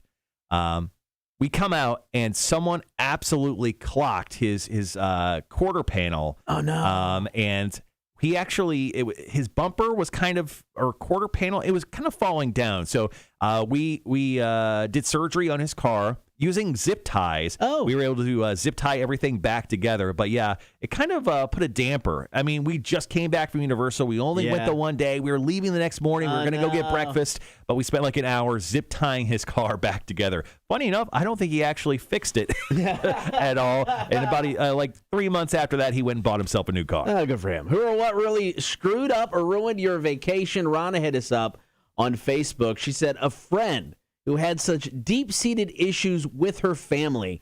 She acted like her 8-year-old nephew. She was 27 at the time. Yeah, sometimes you have to, I mean, if you can pick and choose, sometimes you have to not invite people on vacation. Yes. If you have that opportunity, sometimes it's family and they just all have to come. Yeah. And it's like, all right, I got to deal with him, but I'm going to stay with these people. I'm going to walk over here. I'm going to stay away from them. But if it's just a friend that you invited, you kind of ask for it yourself. And that's where it's like a double whammy of suck. All right. Also, from the Facebook page, once again, thanks for chiming in, everyone, with your answers. Our question of the day is, who or what ruined or really screwed up your vacation? Heather said the filming of The Girl from Plainville on Tybee. Actually, this has got some big names in it. She said, we went for our 1-year anniversary, and every place we planned to go was shut down due to the filming. Now, I heard they're actually filming this in Bloomingdale as well. So this is about, I don't know, some disappearance of some, whatever, random girl. But and it's going to be on Hulu, I guess, sometime early next year. But I don't know. I would be pretty mad if I showed up to Tybee Island. It was my vacation. And everything was shut down because of a stupid movie. I mean, I think it's cool that they film movies in the area. Yeah. I mean, I think that's awesome. We can watch a movie and be like, oh, I see that's Savannah, that's Savannah. But they can be a major pain in the ass. You know, I've run into several times where it's like streets and blocks downtown were closed. Yeah. Because they're trying to film something. Yeah, they're like taking up all the parking and you get these huge trailers down there. It's a pain in the butt. All right, going to wrap it up with this. What ruined or really screwed up your vacation? Dustin just said, when I realized I left my green at home. See, that's rough, man. Because, some vacations you need to be really high to get through. And if you left your green at home and you go to a place where green isn't readily available, it is a very awkward situation. All right, it's time to play. Are you smarter than a community college dropout? It is one round of trivia, 7 questions, 60 seconds. Today's prize could involve quality time with birthday boy Marshall. That's right. No big deal. All right, so tonight, one of my favorite bands ever is playing the Savannah Civic Center. Talking about Foreigner, Cold as Ice. There's a bunch of other songs. Hot-Blooded. There's so many Foreigner songs that you would be stunned at the amount when you actually went and saw them live. So they're playing tonight at the Civic Center. Johnny Mercer Theater. I will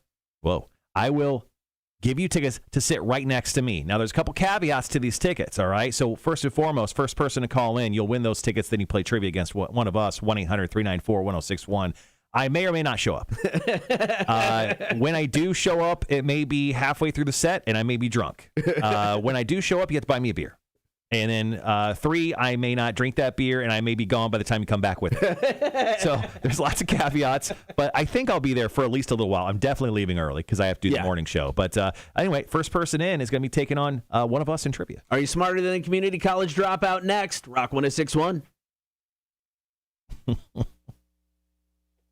Rock 106.1, who's this? Jonathan. Jonathan. All right, man, you're in to play some trivia. Who do you want to take on today? Myself, Cotter, or Marshall? Say again, sorry?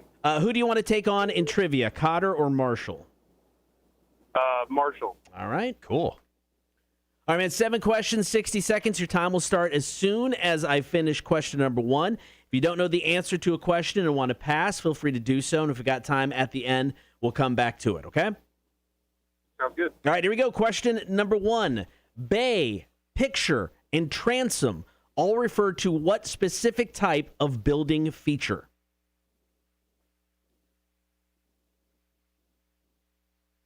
Window. That is correct. What animal did the wolf pack steal from Mike Tyson in the first Hangover movie? Say again? What animal did the wolf pack steal from Mike Tyson in the first Hangover movie? Tiger. That is correct. Which of the following characters is not in the first Lego movie? Is it Batman, Captain America, or Gandalf? Captain America. Correct. How many chromosomes are in a typical human cell? 46 or 82? 46. Correct. What classic John Steinbeck novel was once translated into Japanese under the title The Angry Raisin?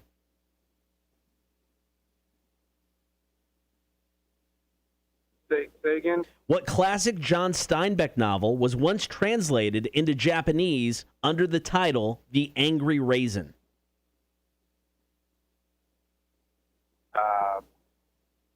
I don't know. I'll pass. Okay. How many elements are on the periodic table? 116, 117, or 118?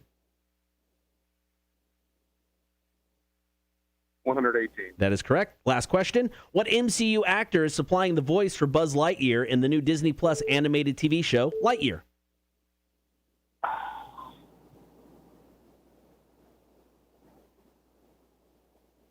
I just saw a commercial on this guy.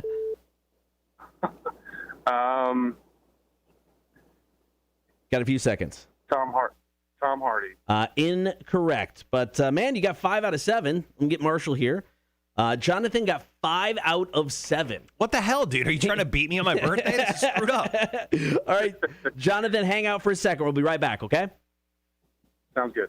All right, Marshall, here we go. 7 questions, 60 seconds. Your time will start as soon as I finish question 1. Are you ready? Let's go. Bay, picture, and transom all refer to what specific type of building feature? Window. That is correct. What animal did the wolf pack steal from Mike Tyson in the first Hangover movie? Oh, they stole his tiger. That is correct. Which of the following characters is not in the first Lego movie? Batman, Captain America, or Gandalf? Oh, Captain America? Correct. Oh. How many chromosomes are in a typical human cell? 46 or 82? 46? That is correct. What classic John Steinbeck novel was once translated into Japanese under the title The Angry Raisin? I just love this question. James and the Giant Peach. Incorrect. How many elements are on the periodic table? 116, 117, or 118? Oh, you son of a bitch. 117. Incorrect. Ah. For the tie, what MCU actor is supplying the voice for Buzz Lightyear in the new Disney Plus animated TV show, Lightyear? Chris Evans. That is correct. Nice. All right, Jonathan. Marshall pulled through and got the tie. Regardless, you're getting some tickets. Sweet. That's awesome. Not only that, you may or may not be sitting next to me at that show. The show is tonight at the Johnny Mercer Theater. So what's going to happen is I'm going to call you immediately after the show today. I'll just get your email address and I will transfer over the tickets to you. So you're getting a weird phone call just after 10 o'clock today. Just make sure to answer.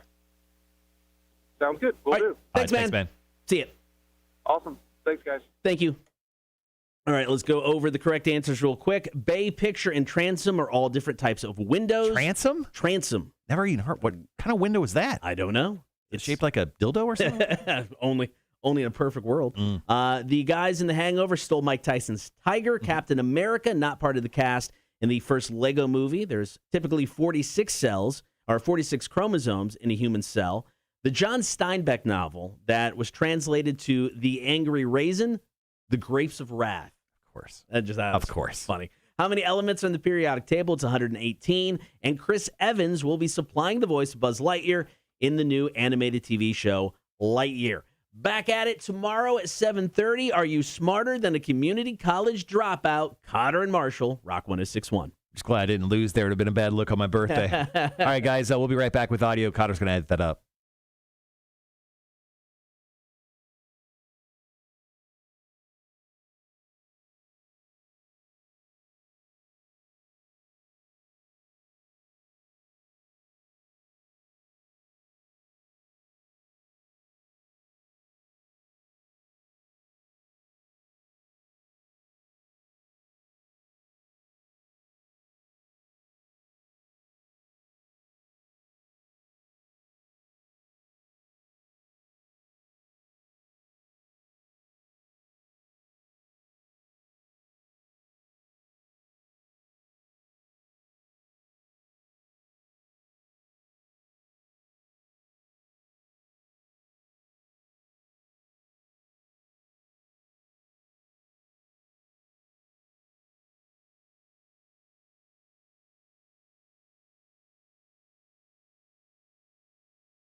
Oh, damn.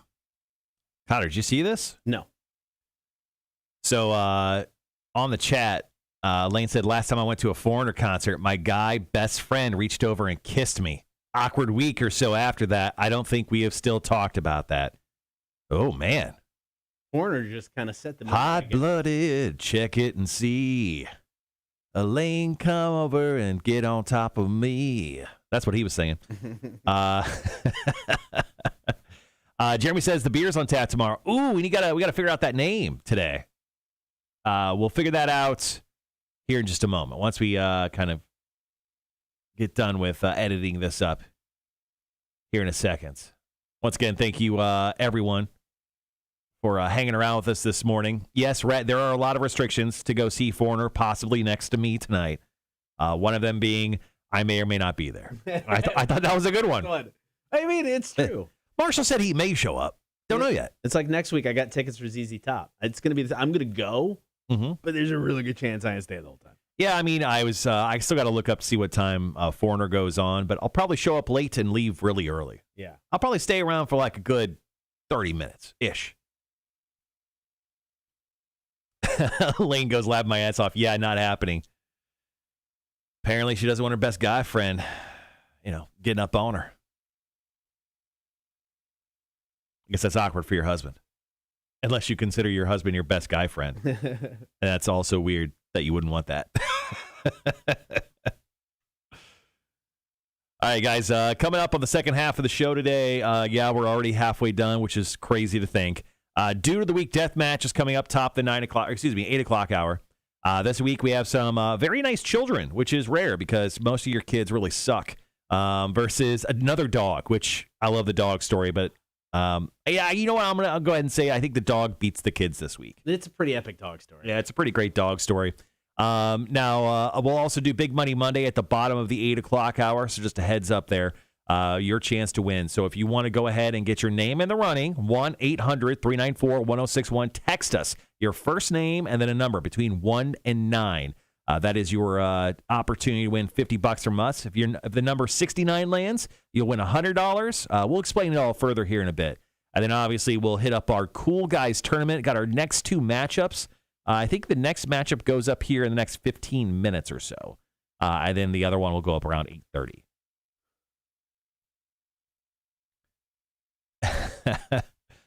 Elaine says, wear your mask in case Marshall feels the mood tonight. Hey, you know what? Don't. Best kiss you'll ever get. It's true. Cotter can confirm. I'm gentle but firm. Lane says the best guy friend from high school moved out west. We check on each other from time to time. He obviously thinks about you a lot, Elaine. He was obviously checking on you, making sure your breathing area was clear. Exactly. He thought you were choking. Yes. You were just singing. It's like, is this girl choking or singing? I should check her airway. So George Clooney has written a letter to Britain's Daily Mail. It's a tabloid. He's asked them to stop posting pictures of his kids. I think that's a fair request. I think it is too.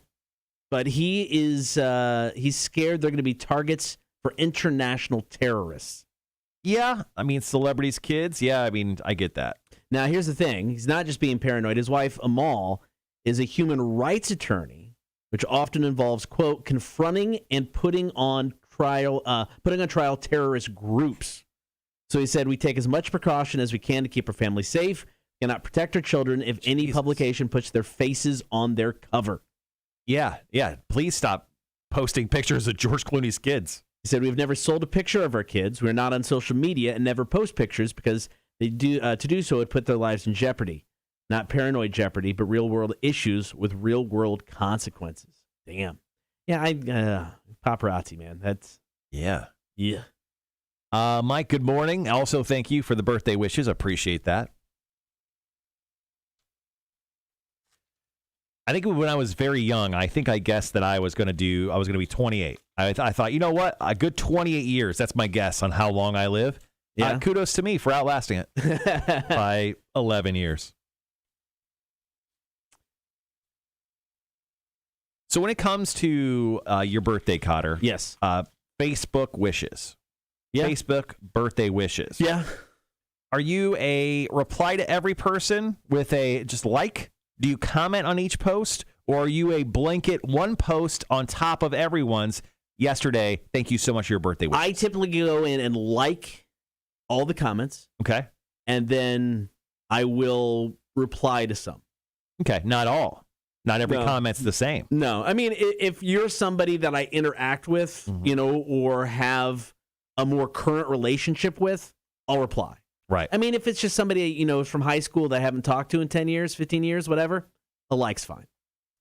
My wife is a big emoji user. Okay. And she, on Facebook, you can create your own likeness. Yes. And they do all Yeah. My wife loves that too much. So she will reply. My wife stopped replying to anyone with real actual words. Right. She just replies in pictures. Yeah, now. fair. So that's Maybe that's what I'll do. I'll reply with GIFs. yeah, just reply with GIFs only. Weird random ones that make no sense. That absolutely do not relate at all. Yeah. Is that Barack Obama? But yeah, so I mean, I usually will go in and like all of them. I usually wait. I don't do it right away because you'll get them sporadically throughout the day. So usually that night or the next day, I'll go through and like and or comment. Yeah, because let's see, no big deal. I got a bunch of friends. I got a bunch of Facebook messages. I hadn't even looked. I just saw my notifications blow up. I always feel like an a-hole when my birthday rolls around and I start getting all these notifications. Because, I mean, it's I don't on a daily basis. I know Facebook will tell you, hey, these people have birthdays today. Yeah. And I don't always wish people happy birthday. And it's not that I'm being an a-hole. It's just I'll get to it and I'll just forget. Same. Yeah, same. So it's I feel bad when people do it. It's I haven't commented on this person's birthday in a decade. Every year, they're really dedicated to wishing me a happy birthday. Yeah, so I had people yesterday wish me happy birthday. So I know those people are diving into the birthday section. I had a Tara Reese locally here in Savannah. She's incredible. Worked with her on a bunch of different things. We famously worked with her on the St. Patrick's Day broadcast. St. Patrick's Day broadcast over at Kevin Barry's, or what's formerly known as Kevin Barry's. Thank you for that. Yes. And then our buddy Heavy Lenny wished me a happy birthday on Facebook. He always sends me a birthday card to my email that's somehow still running on Yahoo as well. Hold on, let me see if I got it.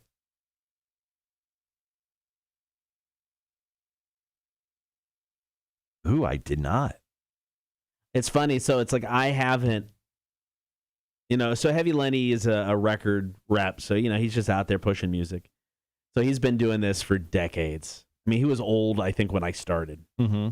And I hadn't talked to him in years. I mean, it has been a while. And then, out of the blue, 3 months ago, I get a call. And he's I'm like, hey, this is Gabe. And he's like, oh, Gabe, it's Heavy Lenny. I'm like, holy crap, man. Good old Heavy Lenny. He goes, sorry, man, I meant to call somebody else, but now the guy on the phone, I got a song. I'm like, all right, here it is. Good to see you never change, man. Good old Heavy Lenny. All right, guys, once again, thanks for hanging with us here on the live chat. Where are we at? Commercials? Commercials. So we've got all the commercials, and then we've got 2 songs. So we got a minute. Yeah, so we're in commercials, and then we'll come back with the Dude of the Week death match. Cotter, I just got an email from our favorite massage place. Okay. A Perfect Touch Massage. Just so you know, and I don't want you to be jealous, but they sent me a birthday message, and today only, I get 10% off. Oh. A 10% off my next massage booked within my birthday month. So I know some people, and I'm sorry this happened because you're probably not going to get one because you're moving. But I just don't want you to be jealous, so I wanted to come out and say that to you. Thank you. Big deal. I get 10% off. I appreciate it.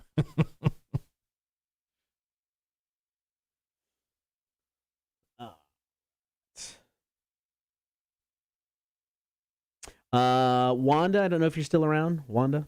I can bring the stools in starting Wednesday. Today and tomorrow, my days are kind of busy because I got to get back to the house for things. So I will bring the stools in Wednesday or Thursday, and then I can run them by your house after the show. So we talked about movies a little while ago, about Spider-Man, and I went and saw Venom this past weekend. So The Eternals came out this weekend, which is that new Marvel movie. It made $71 million in ticket sales in the U.S., 171 total worldwide. It's the second largest opening of a film since the beginning of the pandemic. Oh, wow. Okay. A lot of people just want to go out and see. Reviews, not solid. Not solid, yeah, on the new Eternals film. So, according to Variety, Eternals opening numbers were a bit shy of the high-end expectations for the film that saw it debuting to 75 to 80 million. It also earned less in its opening weekend than the other pandemic-released films in the MCU. Black Widow made 80. Shang-Chi made 75. They made 71. It also fell short of Venom: Let There Be Carnage, which made $90 million here in the U.S. opening weekend. I can't say I'm real shocked by it. I mean, it's characters that I think most regular people don't know. If you don't read the comics, you don't know who the Eternals are. I'd never heard of them until, this movie was talked about. I mean, the cast is pretty solid. They got some people you know. But I'm not shocked, man. This is what I keep saying. You're running into the part of the MCU to where you've got these tertiary characters that are people like, I don't know who that person is. So, I mean, you're kind of hoping for the best with some of this, and you're just banking on the Marvel name. I think it'll be good. It's not a movie I really want to go check out in theaters, man. Yeah, and I mean, it's like I saw previews and commercials for 10 Rings all over the place. I'm not saying that I haven't seen Eternals, but it doesn't seem to be as promoted as much, maybe? Yeah. I didn't see it as much. Yeah, like, I don't know. I went and saw Venom this past weekend, which is like a month after it came out. Yeah. I thought it was good. I went and saw Shang-Chi in the movie theaters. I'm not going to lie, I stole Black Widow. I found a rip and just watched that. I watched it on the plane, flying in. Mike says, my early birthday present to myself is making magic happen in Cotter's hands. Ooh. Magic Mike here will be coming in, or Mike the Magician. Or we should just call you Magic Mike. Will be coming in on the very last day. That's a different kind of present right there, man. of the Cotter and Marshall show. Yeah. So obviously still have a lot of work to do on that last show, but that day will be it's going to be something special. Exciting. It's going to be something special. Red says, yeah, I'll catch it on Disney Plus, The Eternals. Same with Venom 2. Well, Venom 2 is Venom 2 going to be on Disney Plus? No, it won't. It won't. I doubt it's it. Sony movie. Yeah. It'll be, I don't know, somewhere. Netflix. Sean says, last minute decision to smoke a brisket on Saturday. Sweet Jesus, it came out amazing. Made burnt ends with the point. Did burnt end mac and cheese. Holy shit. That sounds delicious. That sounds good. Sounds like you gained 15 pounds this weekend. Yeah, Black Widow's now on Disney Plus with no extra charge. Black Widow was not a good movie. I liked it. It was fun. I don't know. The villain was super weak to me. Yeah, it was. That's kind of their issue with most Marvel movies. Yeah. Is it going to be one I go back and rewatch? Probably not, but I had fun. I had fun watching it. Andrew goes, thanks for ruining Christmas. Stop reminding me that there's a last show. Hey, Andrew. Kind of Cotter's fault. There's a last show. We got 2.5 weeks. Yeah. And kudos to me. I'm only taking 1 day off. Yeah, that's right. I was thinking about taking a lot more until he was like, oh, I'm leaving. I'm like, I guess I should show up to the show. So we're out next Monday. Yeah, next Monday, yeah. I'm going to go to the last day of Welcome to Rockville, and Cotter, I'm sure, is going to pack his 1 box a day. 1 box a day. Yeah. Juana said, Cotter, just save you some time. Wednesday would be the best day because Selena will be home Thursday, and she won't shut up when she sees you.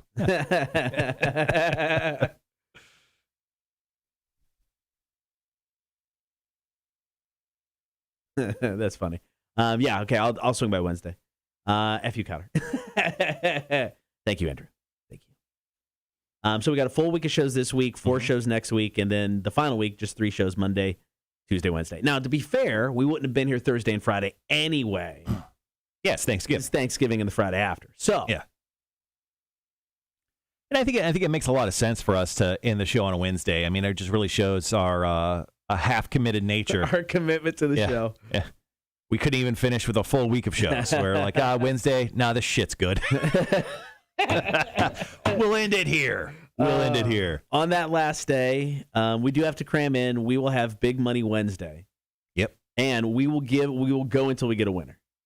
Yeah. Something you've wanted to do every Monday. Yeah, we're going to get a winner for Big Money Monday/Wednesday. Yeah, we'll get a winner on the last show. Have to have some sort of beer for breakfast. I mean, no, they'll be alcoholic drinks. Okay. Trust me. So, speaking of, one of the people that are going to be showing up on your last show will also be someone who's coming in this Friday. Oh, yeah. His first and then his pretty much only appearance when it comes to Fridays. Jeremy Hammonds Yeah. of the new Underdog Brewing Company here in Savannah. They're going to be opening up a new brewery right behind what was formerly known as the Atlantic on Victory. So if you took an Abercorn, then you took that left, and you take a quick right on Drayton. It's kind of like right there. Yeah. But it's the building behind the Atlantic. And, he's got that spot right there, and that's where Underdog Brewing's going to go. But he'll be our guest for Beer for Breakfast this coming Friday. And then I'm making a call into the mayor's office. And I announced it on our live stream Friday night. But Mayor Van Johnson will be stopping by the show. Trying to get him in on the 19th for Beer for Breakfast. If for some reason that doesn't work, we're just going to get him in when he's available. Yeah, that's fine. But it'll be. Has he kind of sort of confirmed? Yes, Okay. He said, I believe the words were, absolutely call my assistant. So I had to call his assistant this morning. Okay. Charles says, Scarlett J in tight pants. Who cares about the villain? It's true. It's true, but I've seen Scarlett pants and in tight pants and with no pants for years now. The villain kind of mattered there. We still got about 4.5 minutes. Gotcha.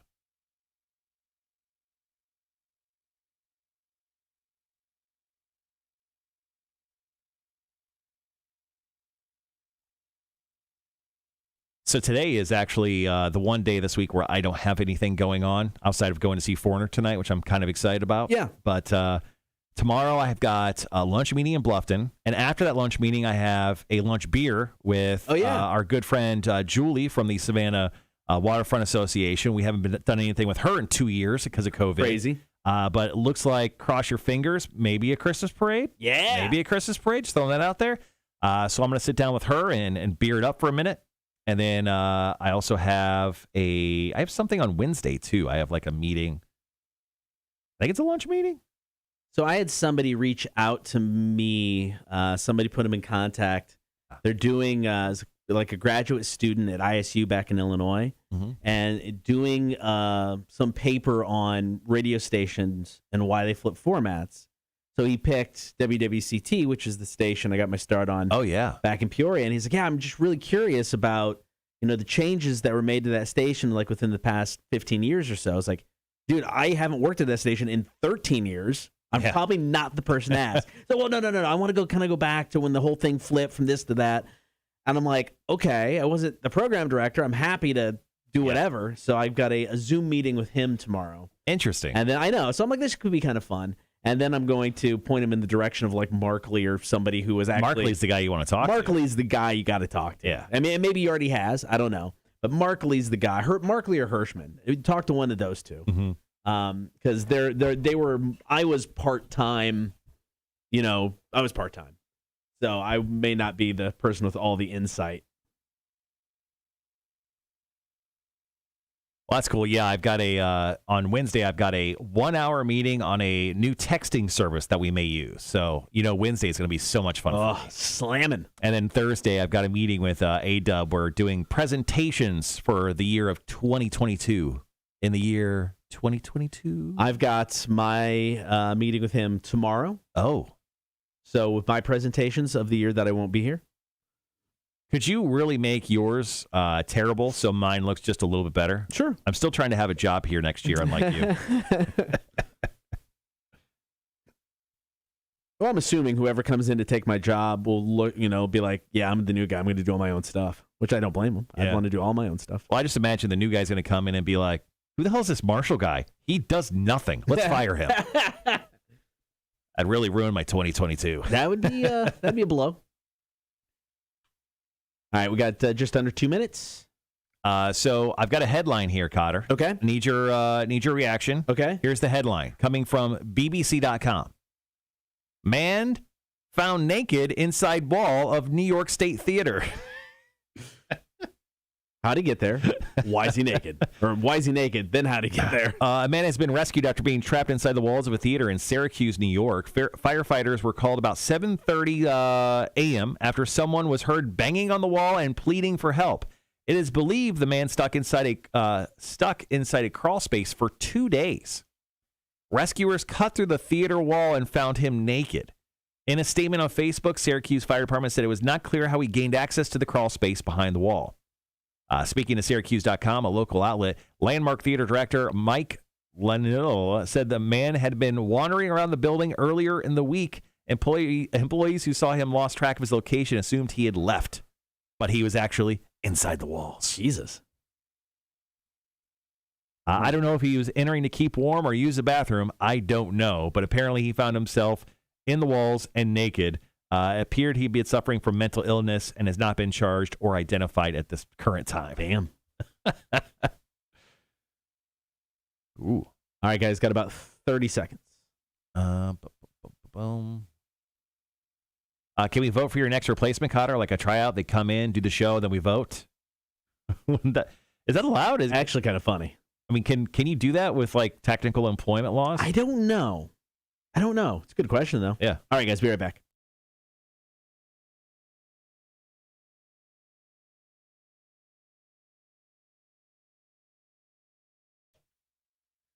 We're just about to get to the Dude of the Week death match. Is the winner going to be some kids or a dog? It'll be up to you. Details coming up.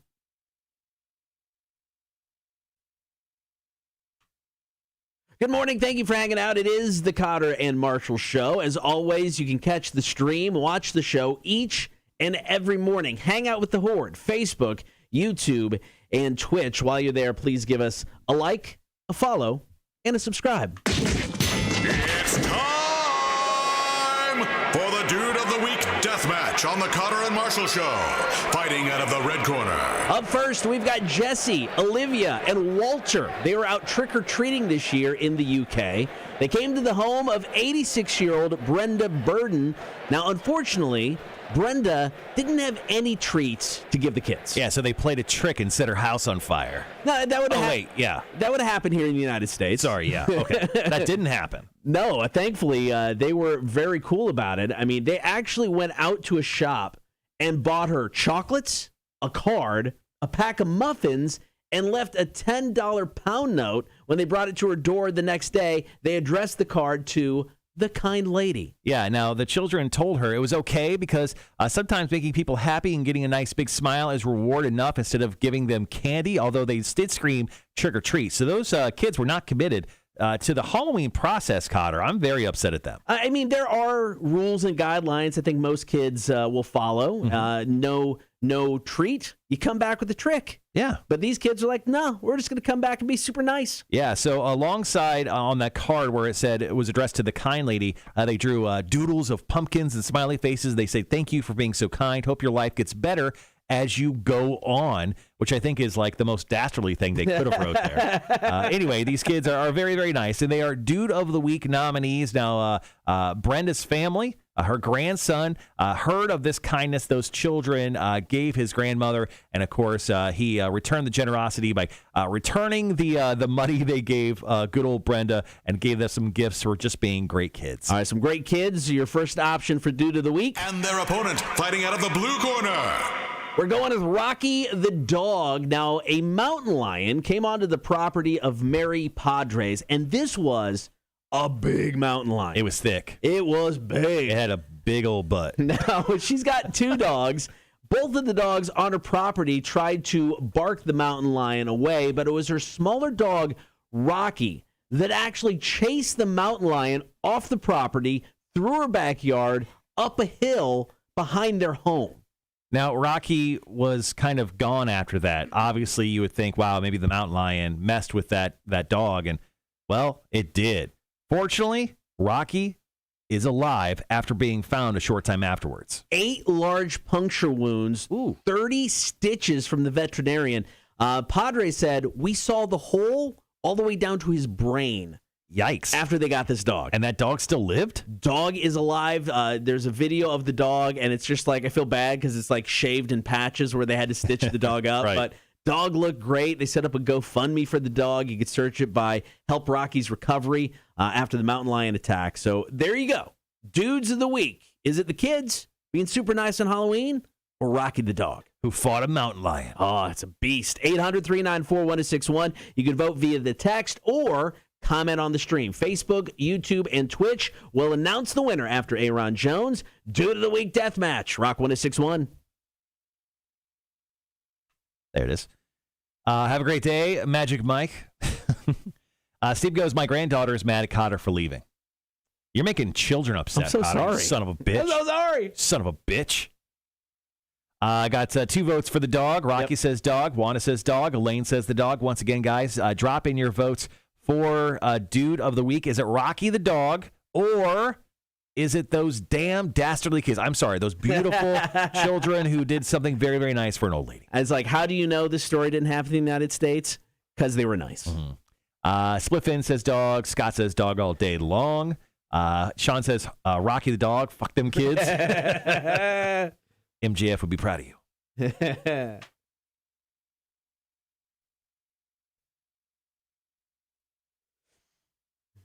All right, let's go ahead and switch to this guy right here.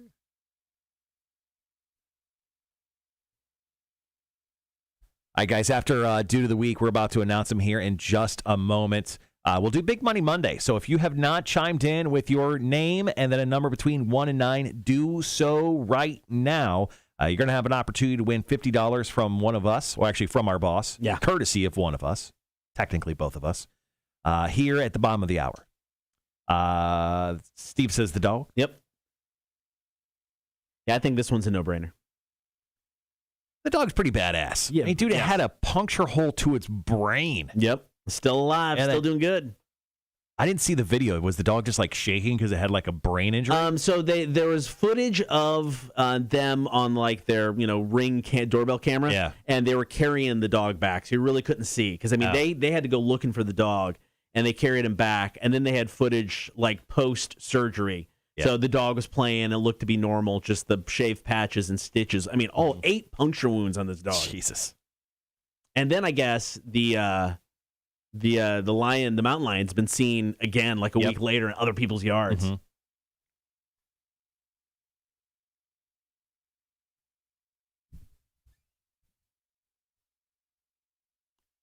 Mountain lions are scary. Yeah. I mean, and they can get quite large. Yes. So mountain lions, their height goes up to 2 to 3 feet, but Cotter, they can run almost to 50 miles an hour. When you see a mountain lion, just so you know, it's almost better not to run. Yeah. I would recommend just like maybe stepping back. Hope for the best. Hope for the best. Don't draw its attention. So the first question people ask on Google is, do mountain lions eat humans? the answer, not so much. That's good. All right, guys, be right back.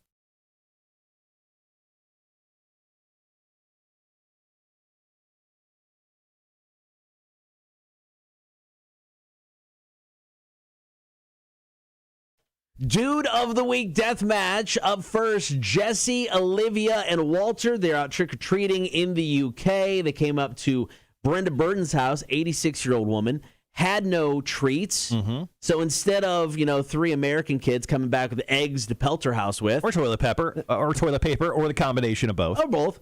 They came back the next day with gifts, chocolate, muffins, and a card, even dropping some money, just being good kids. Yeah, they addressed the card to the kind lady, and they just said, you know what, we hope things get better for you. You're not able to maybe afford candy. Turns out she had more than enough money. She was just old and forgot. Going against Rocky the dog, a mountain lion recently came onto Mary Padre's property. Her 2 dogs barking at mountain lion, but it was Rocky the dog that chased the mountain lion off property up a hill and was injured in the process. Yeah, that mountain lion, like UFC fought that little poor dog, that tiny Rocky, and the mountain lion won, like a decisive victory. Yeah. It was kudos to that mountain lion. But Rocky the dog saved his family, had 8 puncture wounds. Yeah. That mountain lion messed him up. Had 8 puncture wounds, including one hole that you could see his brain. And he's doing okay. That's the good news. Dog's alive, guys. All right, so now it's just a matter of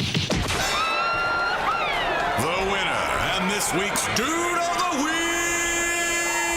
Who are we kidding? It wasn't even close. Rocky the dog for the win all day long. Those 3 small children from the UK, 0 votes. It was dog across the board, ladies and gentlemen. Well done. All right, coming up next, we did a live stream event this past Friday night. If you missed it, got details on how you can check it out. Cotter and Marshall Show, Rock 106.1.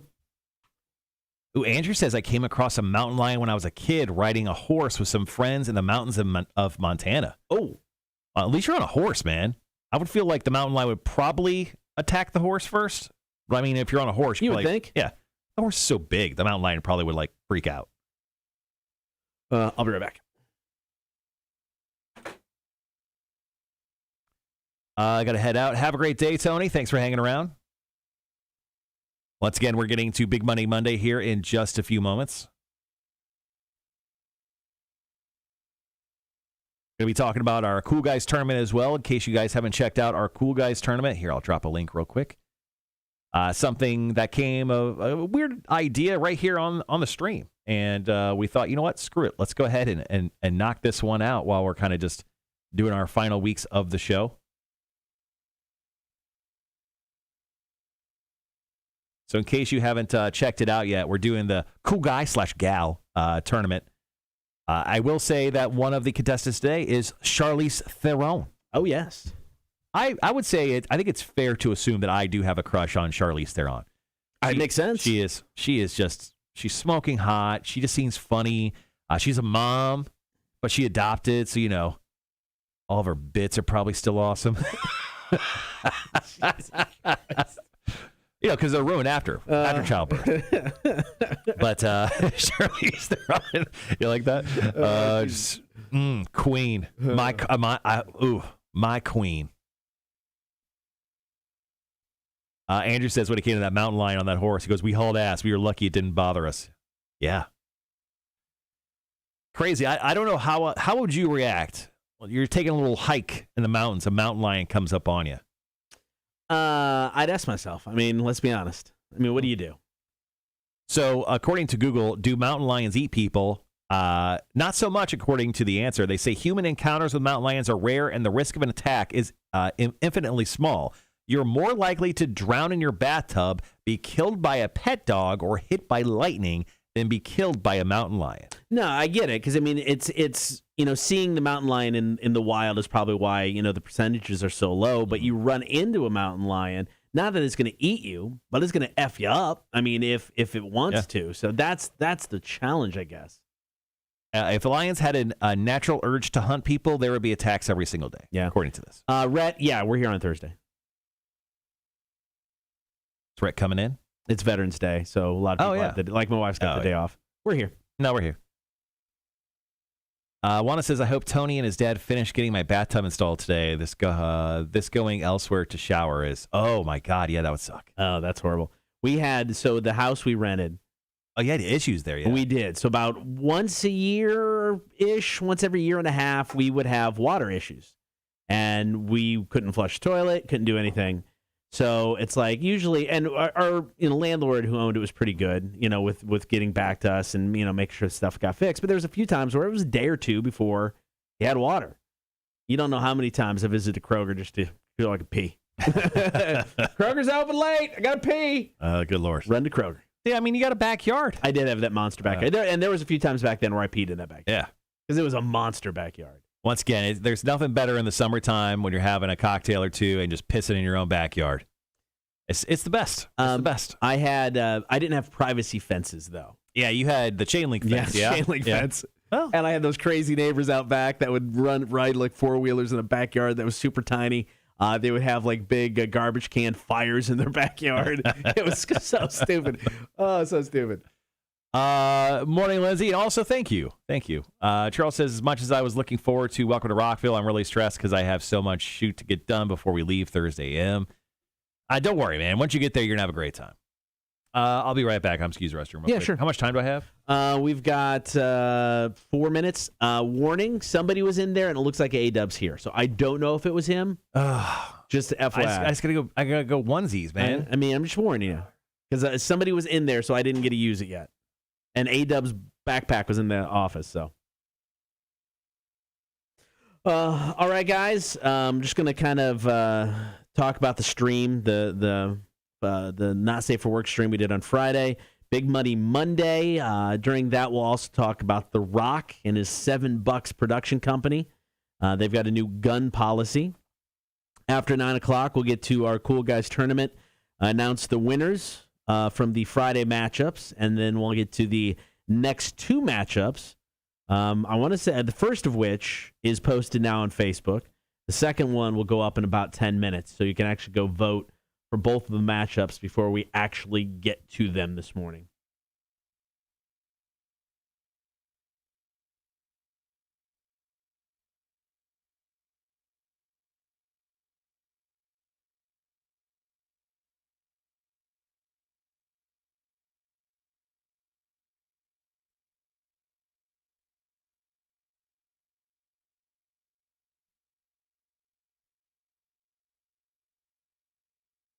Let's see. All right, we've got about 3.5 minutes into some Ghost Dance Macabre.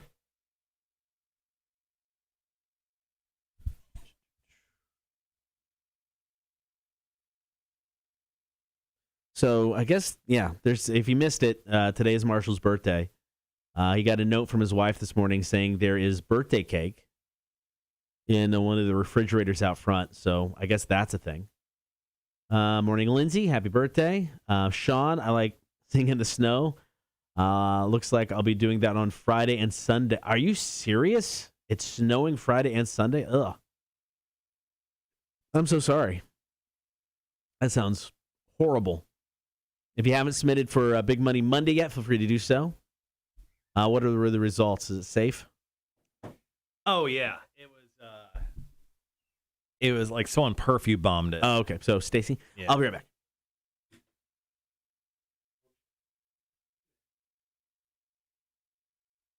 Sorry, it's that time of show where we both urinate.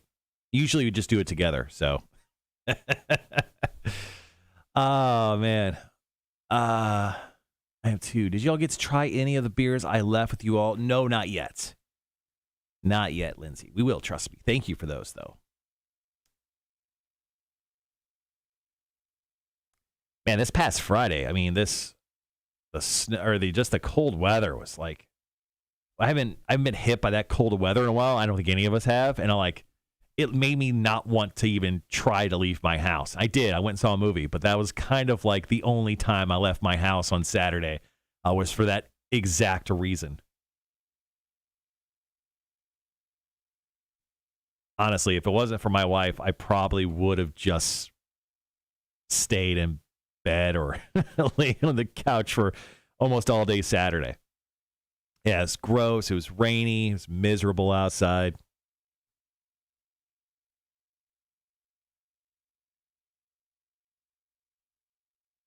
Uh-oh, we're getting a call. Cotter's not here.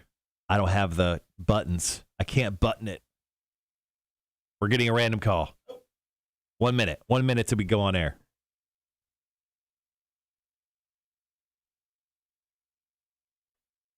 Rock 106.1, who's this? Jesus? Nope. Too late. Thought Jesus is going to call and wish me happy birthday. Maybe. My favorite child, Jesus. I'm dressed like an imbecile today. I don't know if you noticed. You know what? Didn't stand out from any other day. Yeah, thank you so much. No, I noticed you got Bears socks on. Yeah, I'm wearing my Chicago Bears socks on. They're playing tonight versus the Steelers. I'm expecting to watch maybe like a quarter of the game after the Foreigner show tonight, and for them to absolutely get shit pumped. But I'm wearing my tropical shorts, my Bear socks, my red tennis shoes, and then my Seattle Kraken hoodie. I mean, I'm dressed straight up like I am homeless. I look like I'm on vacation. I look like I was given this outfit by someone who really just wants to keep the homeless warm. That's me today. That's me. All right, guys, be right back.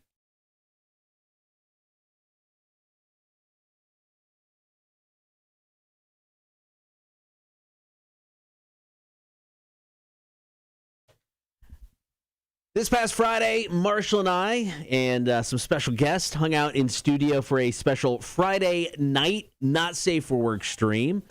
Something that we're going to do around the holidays, but because I won't be here by then, we decided to do it this past Friday.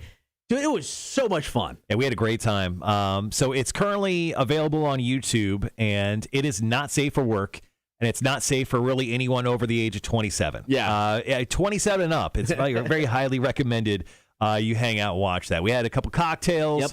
Yep. Me, you, Max, special guest Lindsay, member of the Horde, came in with some beers. We had a great time. And thank you for everyone watching along on Friday night. Yeah, Friday night, yeah. We had so much fun, we realized we should have started that sooner. Yeah, so I think, if there is a morning show after Cotter leaves, we'll probably do that on a more regular basis. Yeah, it was a lot of fun. So once again, if you missed the stream Friday night, you can check it out on the show's YouTube page.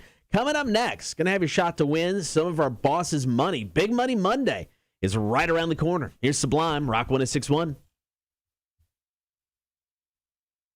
All right, guys, once again, Big Money Monday is coming up next. Make sure to text in your first name and a number, 1 through 9, 1-800-394-1061. I've got some breaking news, Cotter. Oh, what is it? Breaking news. You're not making the noise. No. I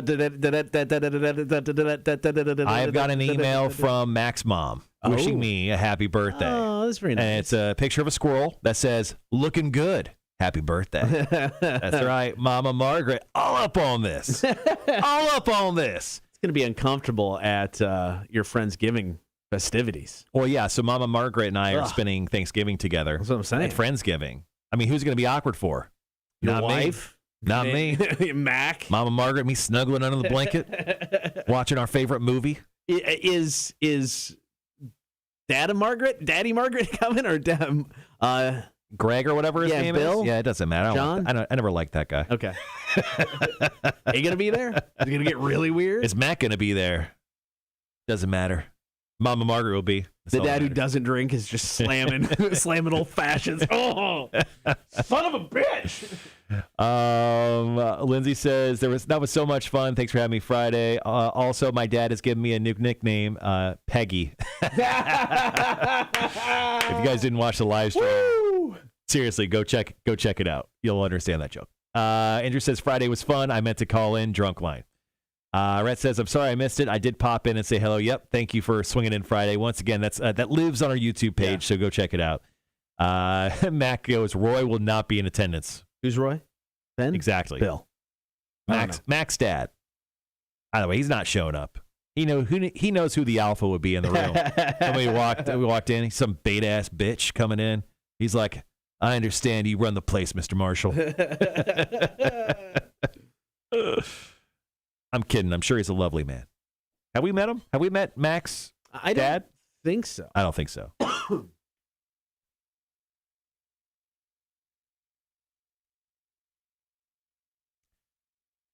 Let's see. Yeah, Big Money Monday coming up next. Make sure to. I was going to log into ZipWhip.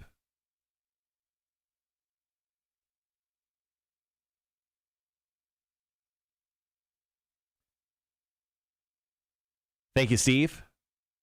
Thank you for your birthday wishes. Peggy. That is really good. I like that. One thing I wanted to bring up to you prior to your departure here at Dick Broadcasting, and just so you know, you'll always be a dick. Oh, I know. Yeah, you'll always be a dick, no matter if you work here or not. Our morning, our prep service. Yes. Yeah, I don't know if we should switch that from your name to my name. I will let them know. Yeah. Yeah. Probably a good idea. Yeah, probably want to switch that over to my name so I can have access to it. Is there anything that I need to do, like work-wise with it? Like, do I need to make sure there's some barter running or anything, or is it all automatic? That's handled through traffic. So yeah, if you could have them switch the account or set me up account and then kill yours or whatever, and then I'll give you access to it so you can still use it. For thank you. Your new job.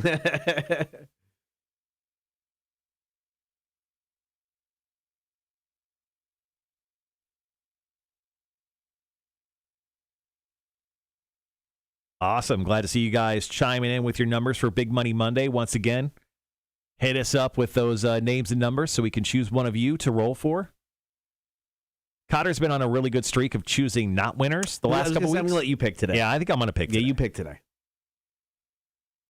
And don't forget, we won't have a Big Money Monday next Monday because we're out that Monday. Mm-hmm. We will have one the following Monday, the week of the final week of shows. Right. And then my last day, or the last day of the show, on the Wednesday, the 24th, we'll have Big Money Wednesday. And we will pick pick people until we get a winner. Guaranteed winner the final day of the show. Singular. Yeah, we're going to just one winner.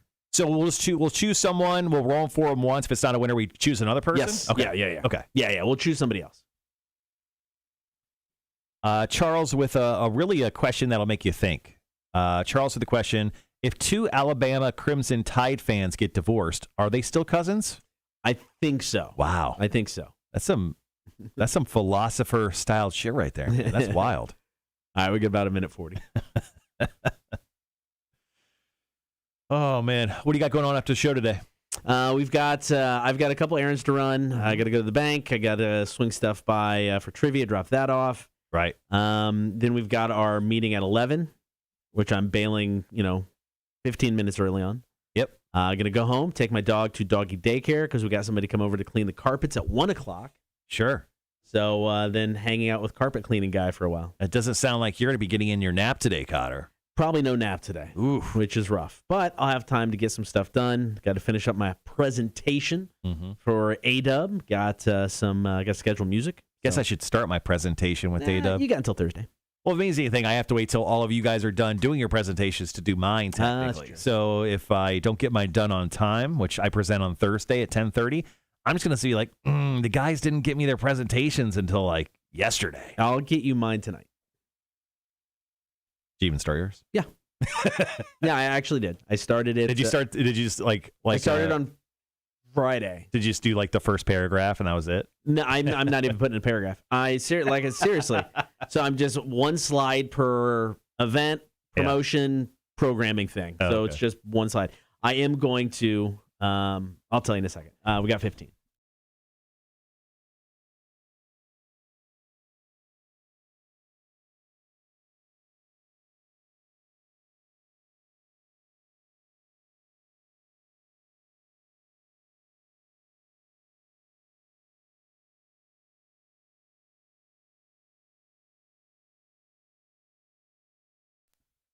We're down to our final 3 Big Money Mondays. Your chance to score $50, maybe $100 of our boss's money. So, Cotter, the last few weeks you've chosen poorly. You've chosen poorly. We have not gotten a winner for Big Money Monday. So I'm going to choose the person that we play for today. That's fair. The time is still available. There's still time to chime in with your first name and a number between 1 and 9. Text that to our phone number, 1-800-394-1061. Then I will randomly choose one person to roll for, and hopefully I'll be shooting off this money gun if you're watching the live stream on Facebook, YouTube, or Twitch, because hopefully you'll be winning at least $50. If the number 69 comes out, we give you $100 because we are juveniles and think that's funny. So Big Money Monday is coming up. You got time to text, like Marshall said, 800-394-1061. Just need your first name and a number 1 through 9. Big Money Monday is on the way. Cotter and Marshall, Rock 1061. Thanks, man. About to shoot off the money gun, hopefully. Give away some of your money. Yeah. Well, actually, you're not used to it. I've given away 2 cash cards, I think, in the last 2.5 months. It hasn't been a lot. Yeah, we got to do a better job, man. Now, here's the thing. So we're going to do Big Money on your last day again. Yeah. We have not cleared that by Aaron. I wasn't going to ask. I wasn't going to ask either. Yeah. It's fine. Hopefully he's okay with that. He'll be okay. Yeah. I promise. He'll be okay. Yeah. I mean, we're losing your salary, so we have a lot of money. We have a lot of extra money. I would say a lot. No, we have a lot. I don't know. Yeah. Well, we make $1,500 per show, Cotter. That's true. Yeah. Make a lot of money doing this, so no big deal. All right, so next break, we're going to be talking about, obviously, Big Money Monday, but we'll also be doing a quick story on The Rock. $7 Production. His production company's got a new policy when it comes to using guns on set.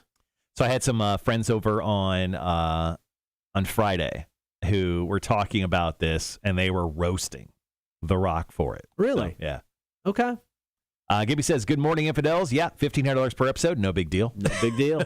What's up, Gibby? Yeah. It's chump change, man. Like, usually, like, $1,500, like I don't even cash a check sometimes. You know what I mean? Like, they give me the checks. They mail the checks to us per show. Yeah. Yeah. So, like, I do a show, or we do a show, and then the next day we get a $1,500 check in the mail. Like, I just got to stack them in the house. I haven't cashed them. What do you do with them? Toilet paper. Yeah? Yeah. Why not? They print it on really nice paper. It's super soft. It feels good on my butt. Really good. Oh. But, Gibby, thank you for showing up, hanging out with us this morning. Sean goes, Cotter's like, I'm not effing asking. What's he going to do? Fire me? Yeah, I wasn't going to ask. Nah, we'll just do it. He'll be fine. Sometimes in radio, it's better to just do stuff than ask permission. Most of the times. Yeah. And kind of this goes along with what our boss was saying in a recent meeting. Our boss was like, hey, it's true. If you can't get this thing that you want to do, just go out and do it yourself. Go out and do it, and then we'll deal with the repercussions later. That's what our boss told us in a meeting last Wednesday. That's true. So really, he asked you to do this. We're just following his instructions. You said nothing to him, and he essentially said, Cotter, give away my money on your last day. That's true. Yeah.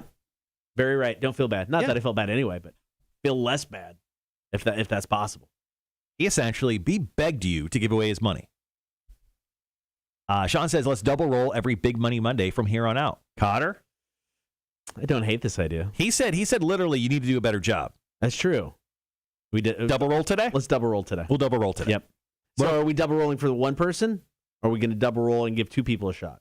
I'm going to let you make that decision. Let's double roll for one person. Okay, double roll for one person. Let's see. All right, guys. Last few seconds to how much time we got?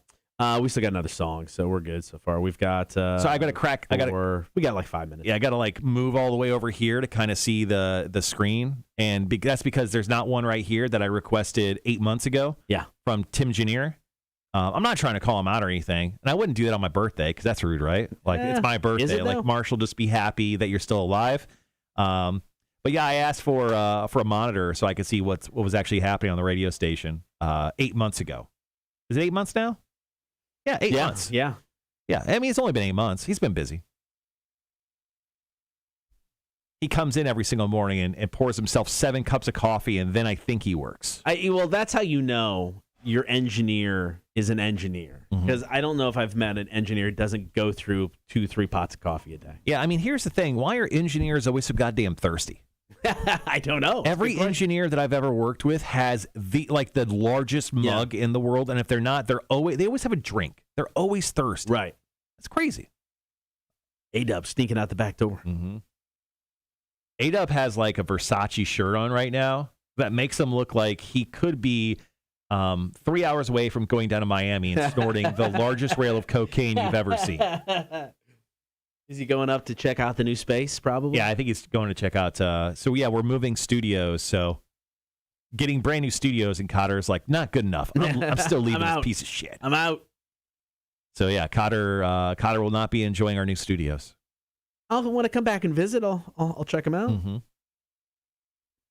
I guess we're getting new spot. It's gonna be right above Taste of India. So hopefully, if there's another shooting there, they don't shoot up; they shoot forward. Celebration goes right through all of our equipment. Classic us. All right, we got just under 4 minutes. Yeah, Lane says better to ask forgiveness than permission. Agreed.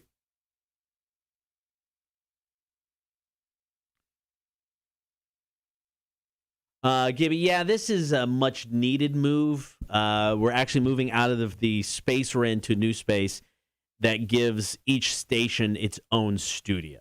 And we need that. This situation doesn't work. And the studios we're currently in, they're also offices. Yeah. And that was fine for the last year. We've kind of lived in this space, but studios should not be offices. No. Everybody's starting to come back more on a regular basis, except for Jake. Yep. Yeah, Jake doesn't really show up to work. And so, yeah, we need everybody needs their own space. I mean, kudos to Jake. I mean, NBA 2K is not going to play itself, right? So someone's got to do it. That's true.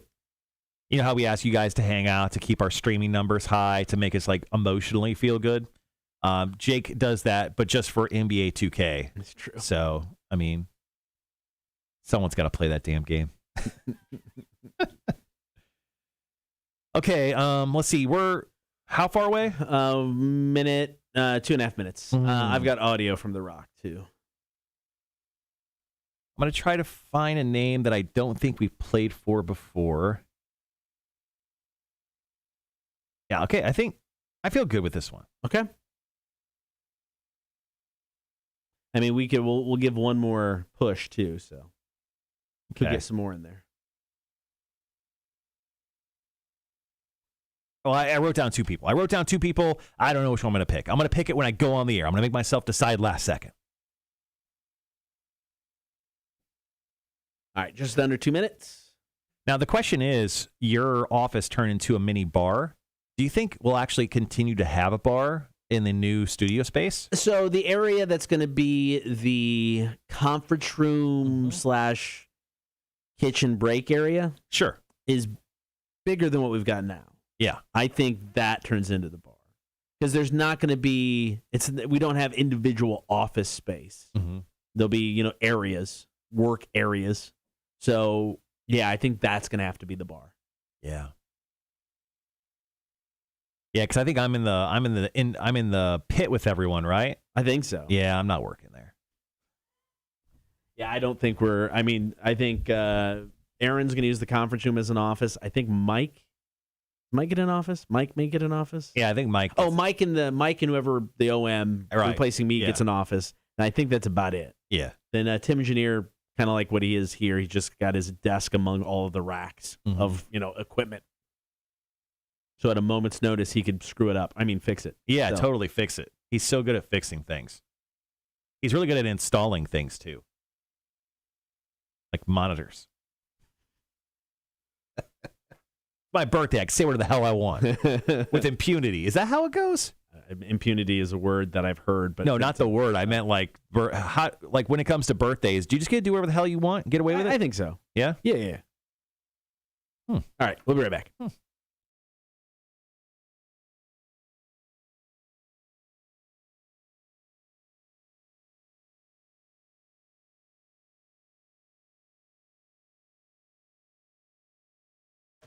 Coming up, somebody could score 50, maybe $100 of our boss's money. Big Money Monday right around the corner.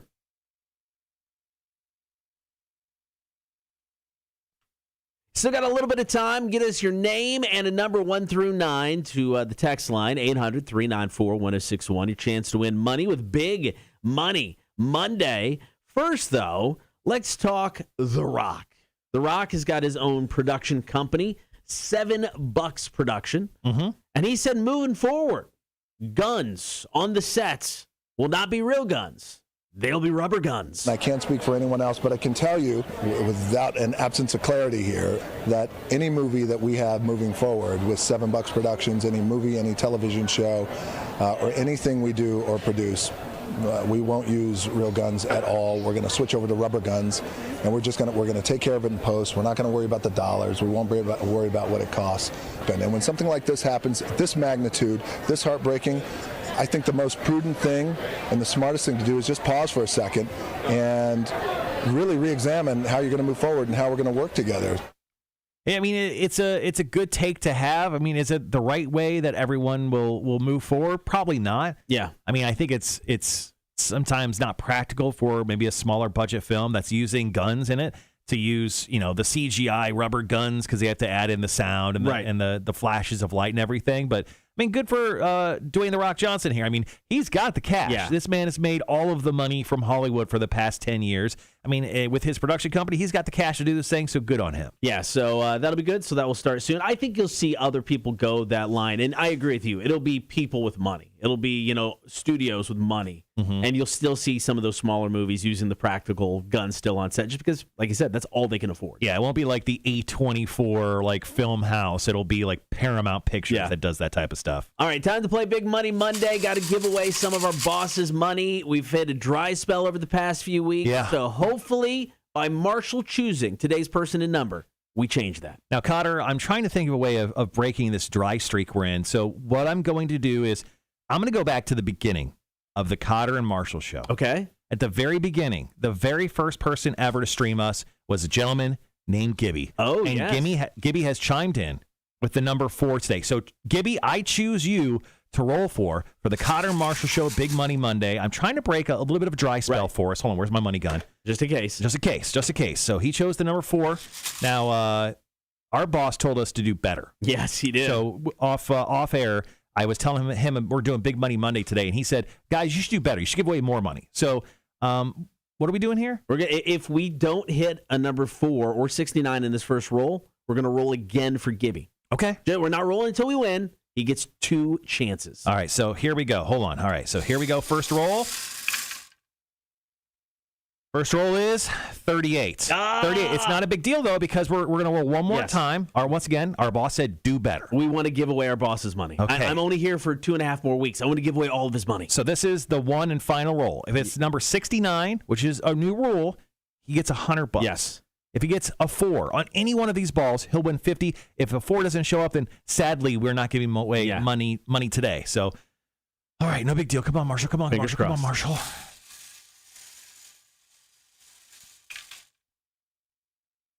Cotter, the number is 55. Ah, dang it. I failed you, Gibby. Sorry, Gibby. Damn it. Sorry, Gibby. Don't worry, though. We're coming back. We still have more Big Money Monday. Still more chances for you to win our boss's money. Coming up next, the Cool Guy Tournament continues. We'll tell you who won the latest matchups, and we'll tell you who's going head-to-head next. Cotter and Marshall Show. Rock 106.1. Gibby, I failed you. Damn it. 38 and 55. 38 and 55. So the other person I chose, because I chose two people, right, and I just chose one randomly, was Peter. He chose the number 6. He wouldn't want either. So I'm doubly terrible at this. You're choosing next week, Cotter. Back to you. There won't be one next week. Shit. But we have two the following week. Yes, 2 the following week. And the final day, someone is guaranteed to win money. Okay. Rob, what up, man? He goes, sup, lads? Can't stay long. Last beer, just a little bit drunken. Yes. Well, thanks for hanging around, man. Thanks, Rob. Appreciate it. Andrew goes, should have picked me. I picked the lucky number 8 in honor of your birthday. Damn it. I should have picked you. Gibby goes, we tried. Sean goes, damn, yes, I know. I'm disappointed in myself too, guys. I don't know. I just thought, I don't know if we've ever rolled for Gibby. Maybe once. I want to say maybe in the beginning we did. But I wanted to go back to Gibby. Yeah, I like that. Before the end of the show. Wanted to give him an opportunity to do Big Money Monday. And I failed him. Son of a bitch. And my birthday was just going so-so to this very point. All right. We've got some time here. Okay. Yeah, we got, 12 minutes or so? 15, maybe? Let's see. There's 13. Yeah, probably closer to 15. No big deal.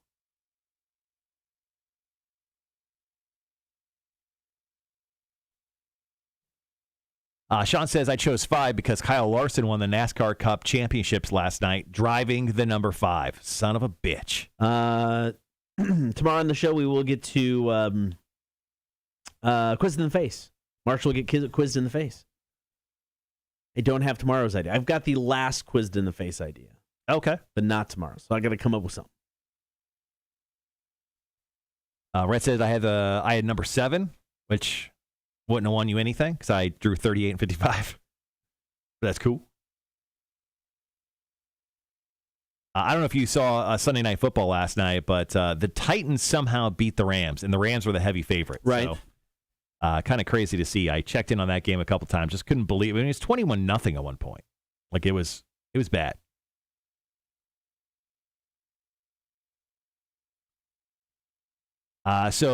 Just announced a record 5 St. Louis Cardinals have captured Gold Glove awards as the full list was announced. Damn. So a record 5 St. Louis players won National League Gold Gloves, including first baseman Paul Goldschmidt, second baseman Tommy Edman, third baseman Nolan Ariando, center fielder Harrison Bader, and I think it's how you say his name, and left fielder Tyler O'Neill. Good Lord. Oh, sorry. Didn't mute that. Good for them. Let's see. Chicago White Sox, Dallas Keuchel won his 5th Gold Glove. How say anything? Keuchel? Keuchel? I don't know. Yeah, something like that.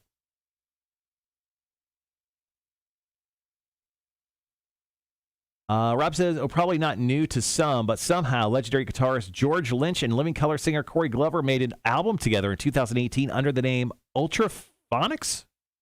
He goes, what a crime it didn't get the attention it deserves. I had no idea that happened. I love Corey Glover. It was just his birthday the other day. Corey Glover's 57 years old. He's going to be an old man. Trace goes, how about that Carolina-Florida game? Carolina was a 20-point underdog and won by 23.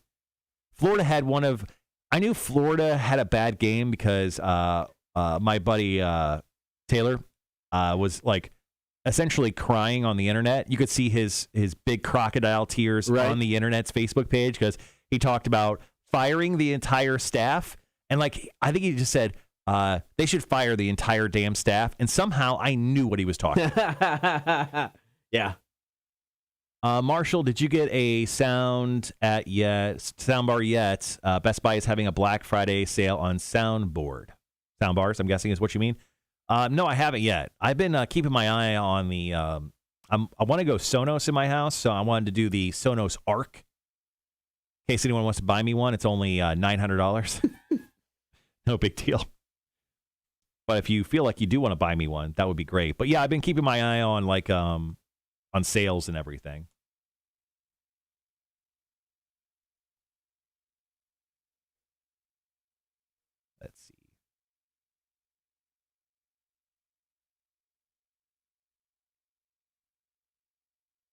Sean says Florida's an absolute shell of a team that they should be. Such a disappointment.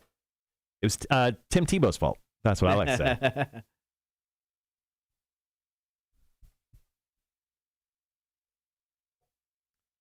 But I am pretty proud of myself. So yesterday I had to, I ran Ethernet cable. I'm running it from my router in my living room and shooting it through my attic and going down into my office. Right. So I bought I bought about 100 feet of Cat 6 Wi-Fi cable, Ethernet cord. Right.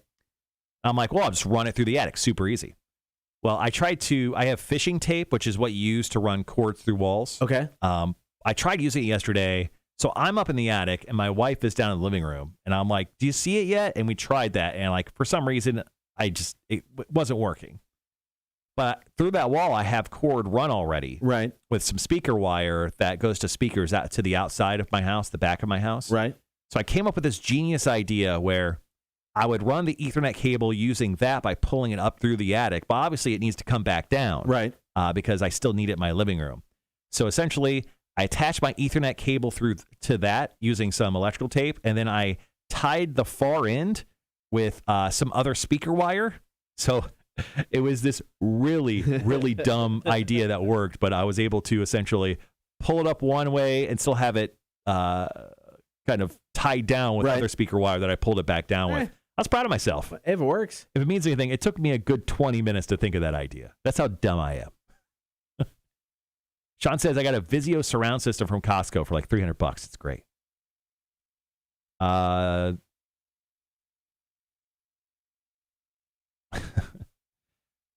did the drinking ask the internet go? I tried staying up, but Jack Daniels told me to go to bed. It was fun, man. We had a really good time. It was good. It's on YouTube right now. You should go check it out. Yeah, it was a lot of fun. But I was mostly proud of myself yesterday for doing a home improvement project and not absolutely tearing all of the skin off my hands. I don't know why. I'm very good at doing that. Yeah, I get that.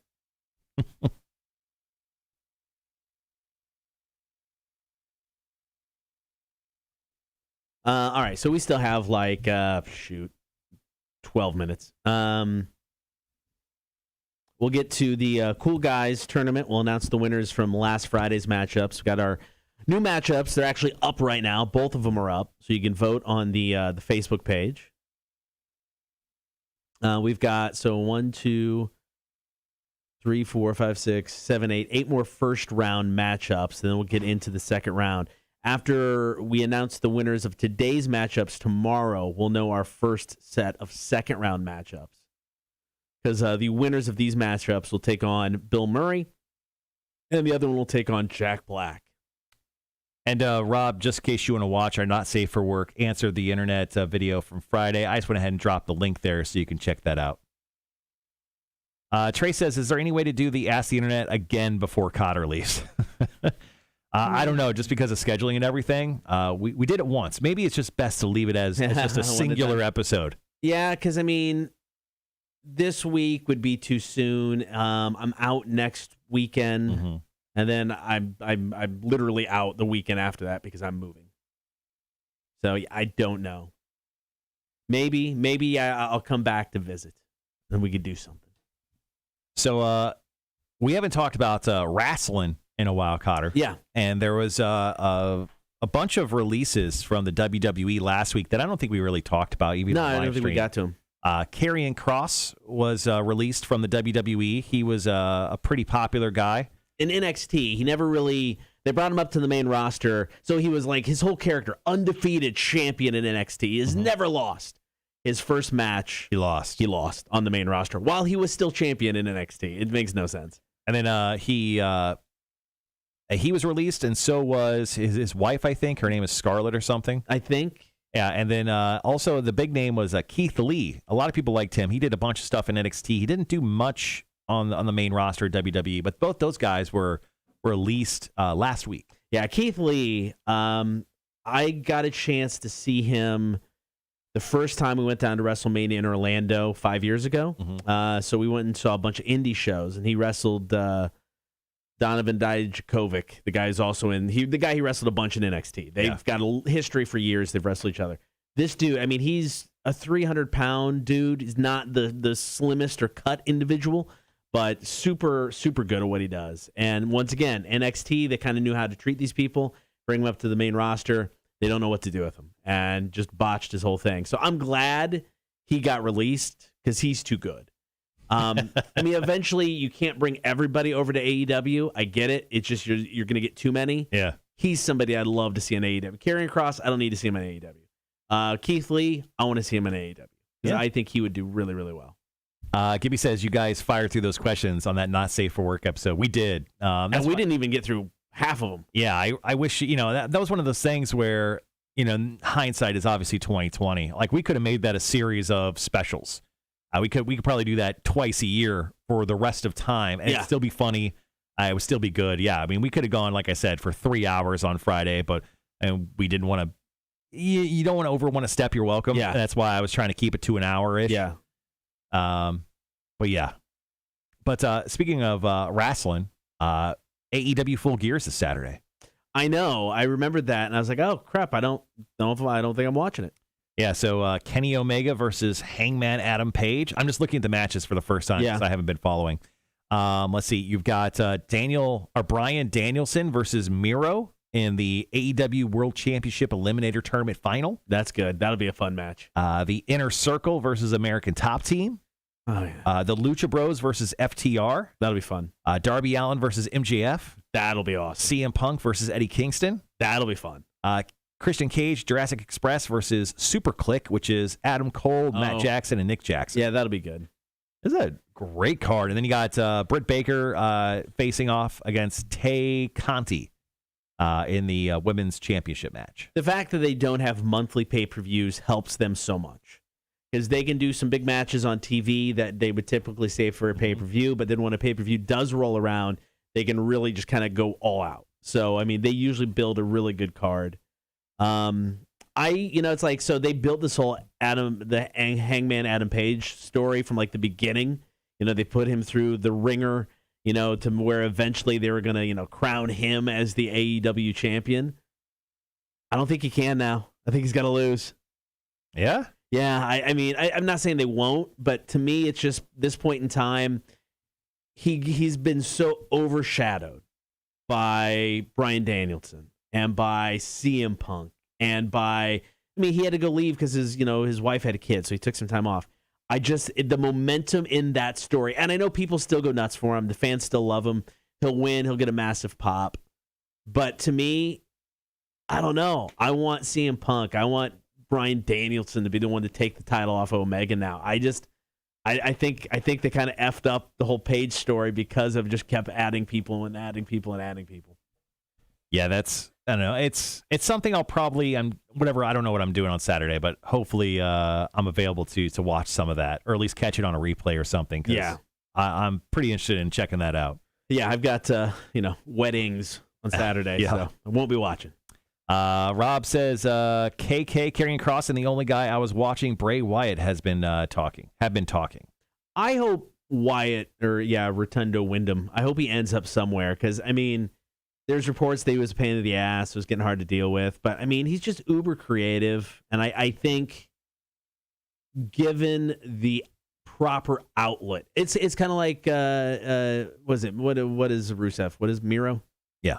It's like him. I mean, it took a little bit when he got to AEW before they finally got it right because the best man gimmick was stupid. Mm-hmm. But this gimmick now is awesome. So it took a minute to get there. So I think, if Wyndham or Bray Wyatt gets the freedom to do something cool, I think he's going to do okay. Yeah, I love what they did with him. This over-the-top God, sex god. It's awesome. It's so good. God loves me, dude. Yeah, I think that's super cool. It's the same thing with what's his name? Who's fighting? Who's had the feud with Cody Rhodes? Oh, Aleister Black or Malachi Black. Malachi Black. It's the same thing there. It's like it's the same character from WWE. Mm-hmm. He was just given the opportunity to be the character, and they didn't do the start and stop thing. So it's like I'm happy to see what they can do with some of the characters that should have been great in WWE, but weren't. Have a good one, Gibby. See you, Gibby. Be good out there. We got about 5 minutes. Cool and cool.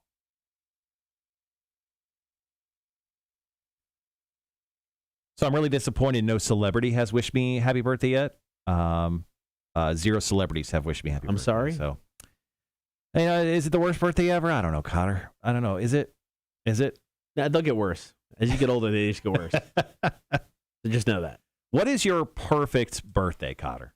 Give me the moment you wake up to the moment you go to sleep. What is a perfect birthday at the age of 45 now? Oh, that's a good question. I mean, I don't know. I think this birthday is going to be a good one. I mean, I get to get up and do the show, which You're welcome. I mean, no. I mean, you're welcome for spending time with me. I get to get up and do the show, which I absolutely love. It'll be leading to the last few. Mm-hmm. So I don't know. So that's, it's kind of special. So that's awesome. We're packing up, heading off to Disney, Friday night as soon as the wife gets done. So that's great. Once I get off the air, I have 6 hours to kill before my wife is off work. Sure. I just get drunk. It's fine. It's my birthday. So I don't know. This birthday could be really effing good. So your birthday this year, you're going to work, get drunk, take a nap, and then drive 4 hours. Yeah, the wife will drive. I'll sleep. Yeah. So, I mean, and then get up and go to Disney. So I'm pretty good with that. Sounds like a pretty good birthday. I'm okay with that. So that's like what you'd like. Steve goes, don't rent an RV.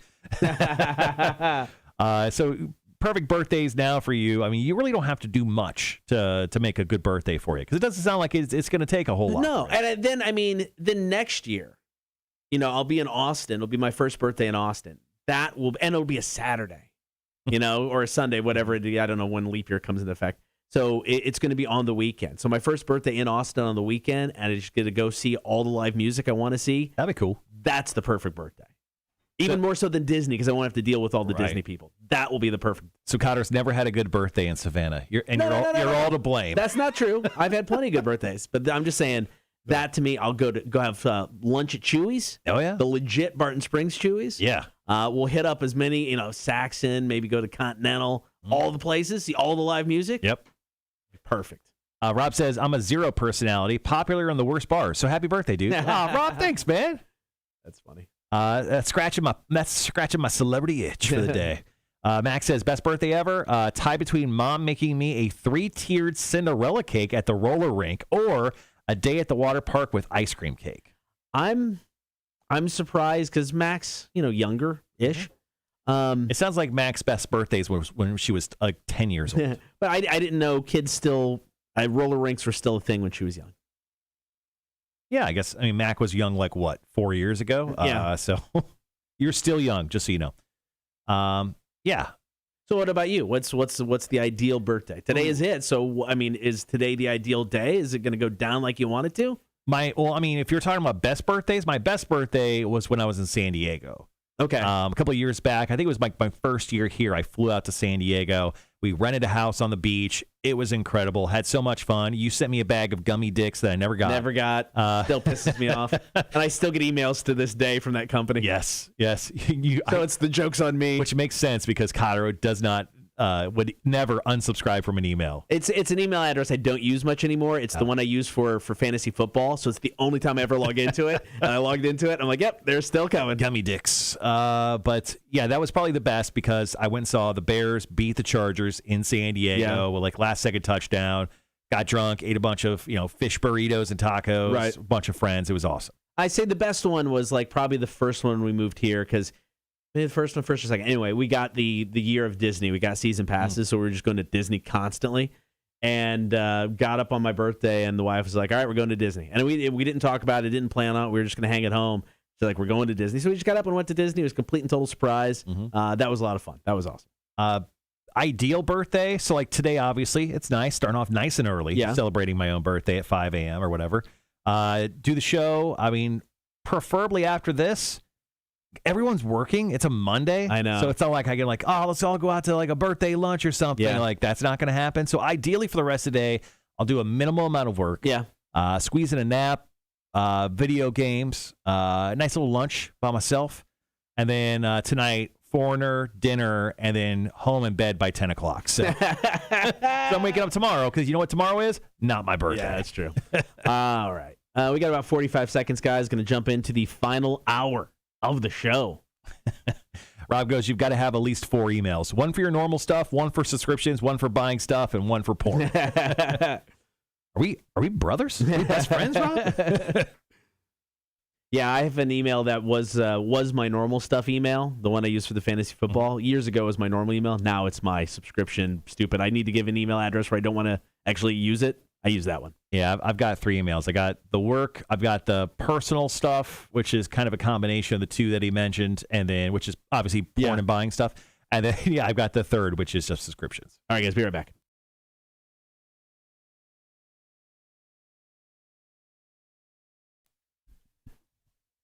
The Cotter and Marshall Cool Guy Tournament continues. Coming up here in just seconds, going to announce the winners of last Friday's matchups and the new matchups that you can vote for right now at Rock 1061 on Facebook.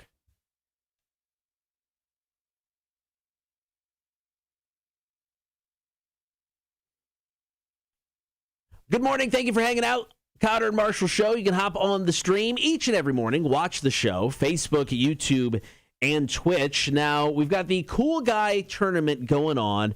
32 celebrities, guys, gals, doesn't matter, going head-to-head for your votes to determine the coolest. And last Friday, had a couple of matchups that you could vote on all weekend long. The first matchup, number 4 seed, Bill Murray, taking on the number 13 seed, Steve Buscemi.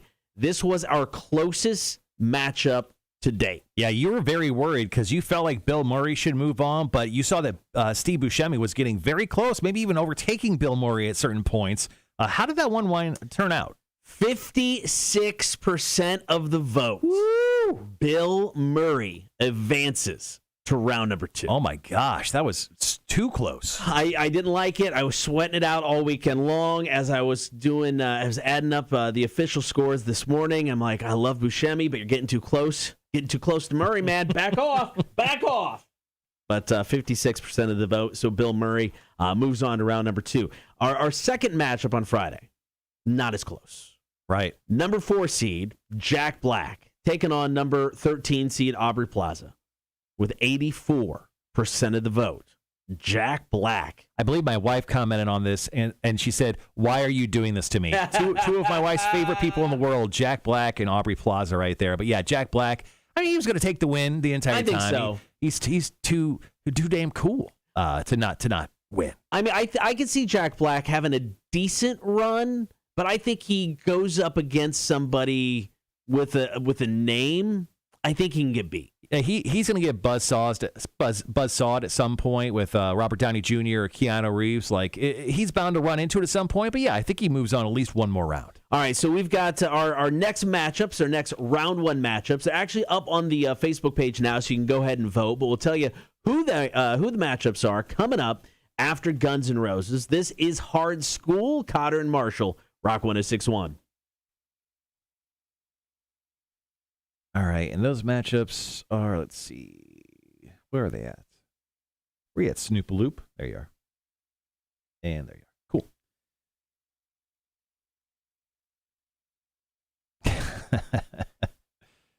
Oh, speaking of, I have a birthday cake my wife got me in the fridge. Oh, you know what? How about this? I'll go grab it. I'll show it off. I have no idea what it is. I hope it's a big penis.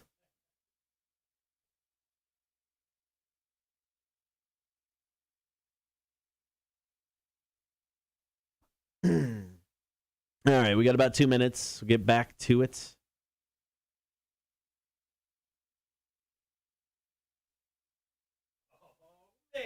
What are we looking at?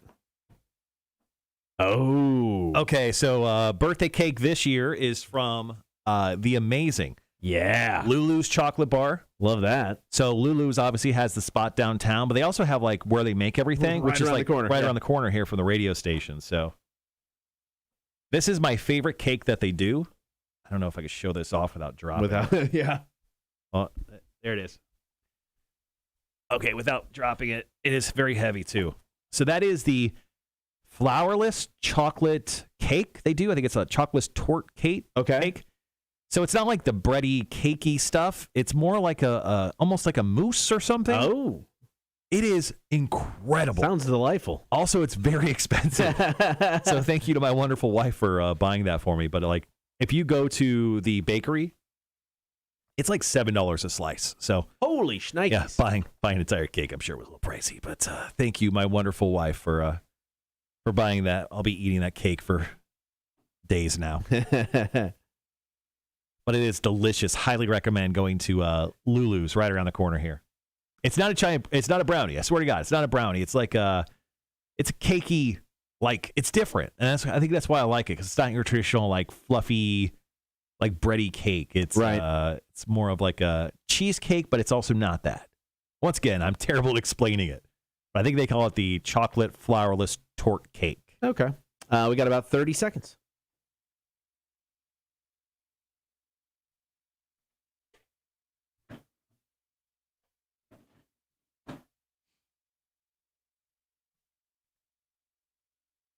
It's very good. Highly recommended.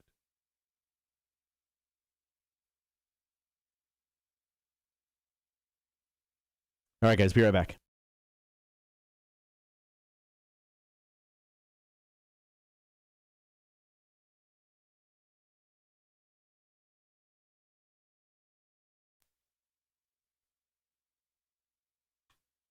So we just announced the latest winners in our Cool Guys tournament. Bill Murray getting the win over Steve Buscemi, Jack Black over Aubrey Plaza. So that means we've got 2 new matchups now on the Facebook page for you to vote. They're both the number 5 and number 12 seeds. On the left-hand side of the bracket, coming in on the number 5 seed is Snoop Dogg. Very cool. Taking on number 12, Robert De Niro. Possibly the king of cool here. This is going to be a tough one. This could be an upset.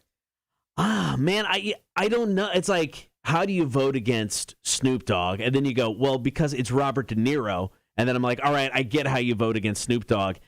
I don't know if I see upset, though. I think Snoop takes this. You really? I do. Snoop also just said that he believes every rapper, like old OG classic rapper, should be in the Rock and Roll Hall of Fame. And that was a very divisive comment, because people are like, well, some people still believe that rappers should not be in the Rock and Roll Hall of Fame.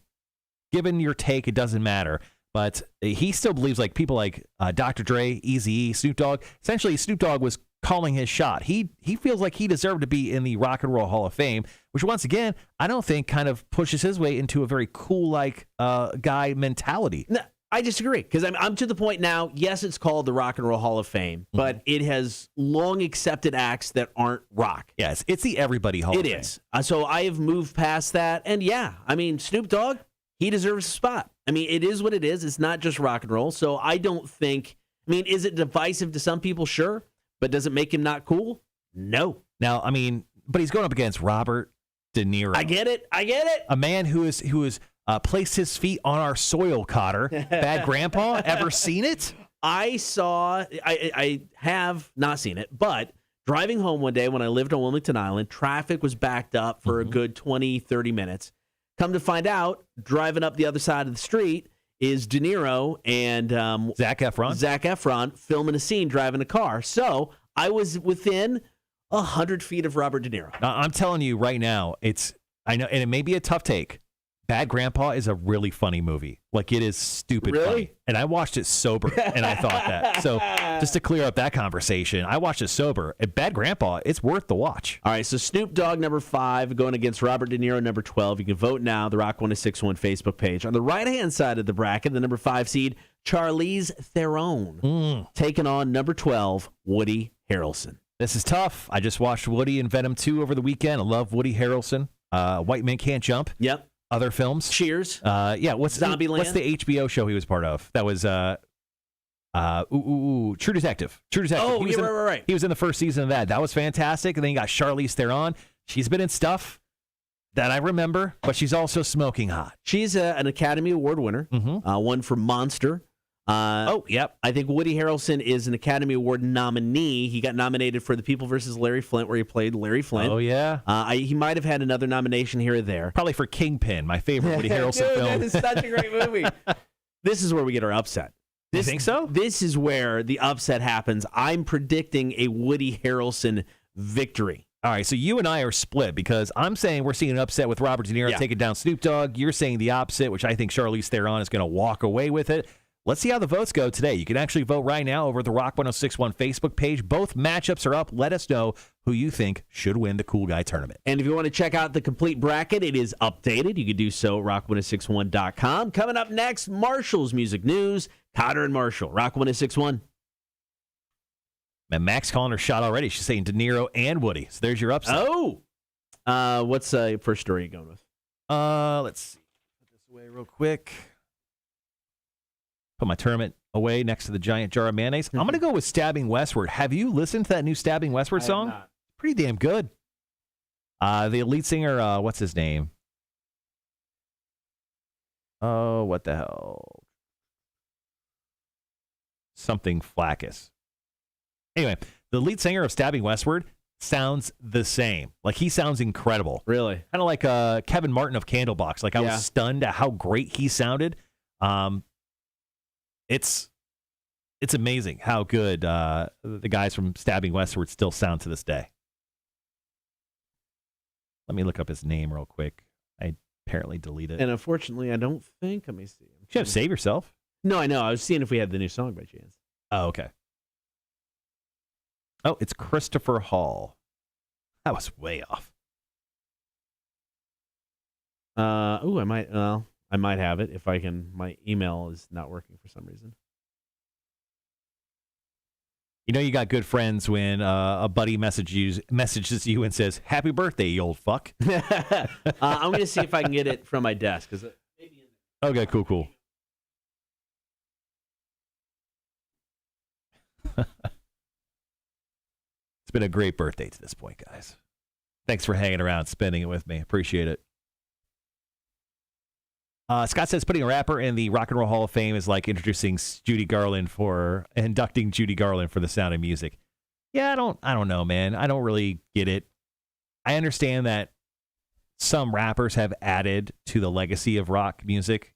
Like I think Run DMC. I mean, them working with Aerosmith help open a lot of doorways, when they collaborated for Walk This Way. Do they deserve to be in the Rock and Roll Hall of Fame? Maybe. I think they are, aren't they? But maybe they're not. But I think stuff like that really kind of opened the doors to putting, rap stars and rappers and pop groups into the Rock and Roll Hall of Fame. Rob says Robert De Niro should win his matchup. Anyways, I'm out, lads. Have a kick-ass show. Appreciate it, Rob. We'll see you tomorrow, man. See you, Rob. I think we may have it. Yeah, the new Stabbing Westward song is really good. Well, let's fire it in. It's called I Am Nothing, right? Okay. Yeah, so their new album, great album cover work, too. I don't know. I'm really high on this right now. Chasing Ghosts is the new album. But we'll talk about that in Marshall's Music News coming up here in just a moment. All right, download that.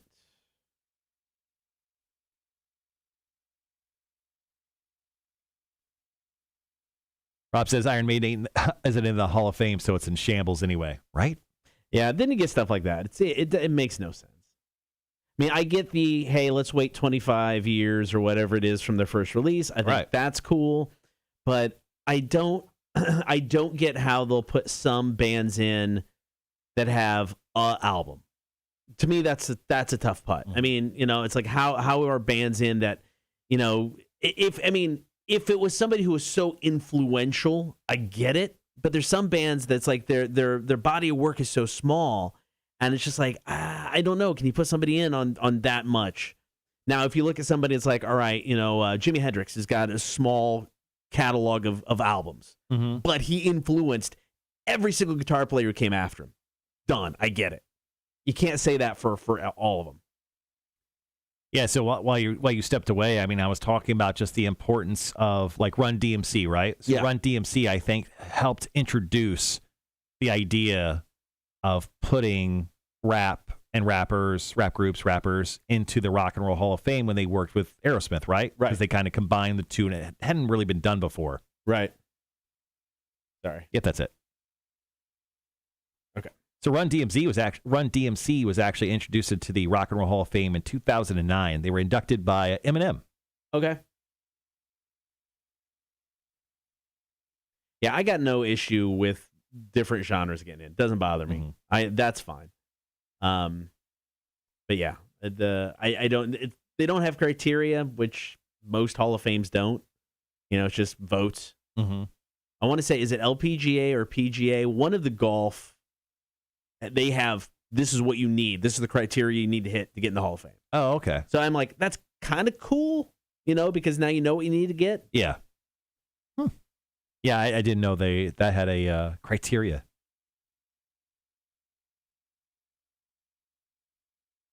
All right, guys. So we're going to wrap up the show today with some Marshall's music news. Then we'll wrap it for today. Tomorrow, obviously, have a quiz in the face. More round one action from the Cool Guy tournament.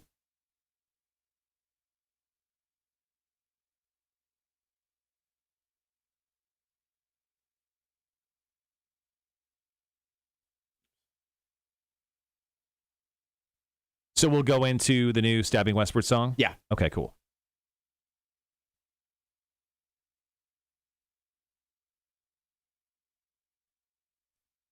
Yeah, the new Stabbing Westward song, honestly, is really good, man. I don't know, maybe I just like those guys because they're like Illinois boys. Oh, are they? Yeah, they're from Chicago, man. Oh, I didn't know that. Yeah. Okay. So when I went to Vegas in 19, just before the pandemic, they played a show with Bush at the House of Blues the same night I went to the Dave Matthews Band show. Okay. And I can't tell you the regret I had not going to go see that show as opposed to Dave Matthews. I don't know, man. Bush is one of those bands that I got no desire to see him live. I mean, I like. I've seen them live before. Are they okay?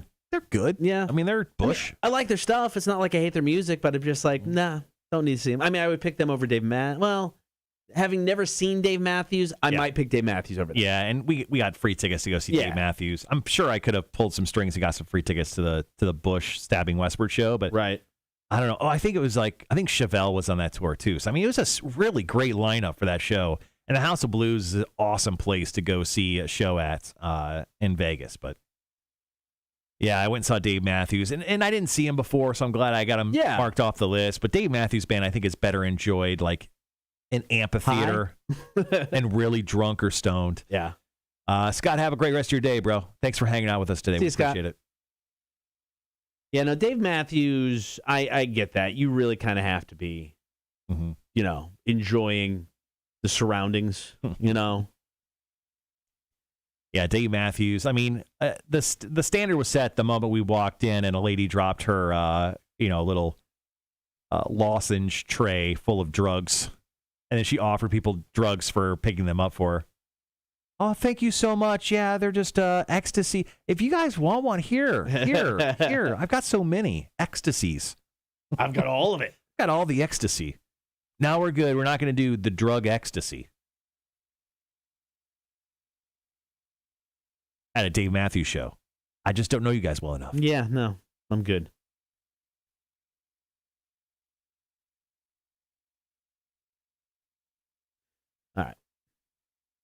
All right, under 2 minutes. What's tonight's Monday Night Football game? Oh, duh. Sorry. It's almost a rhetorical question. Bears Steelers. Deep down inside, just forget. Deep down inside, I already know it's over, and the Steelers have won by 14 points. So it's ugly.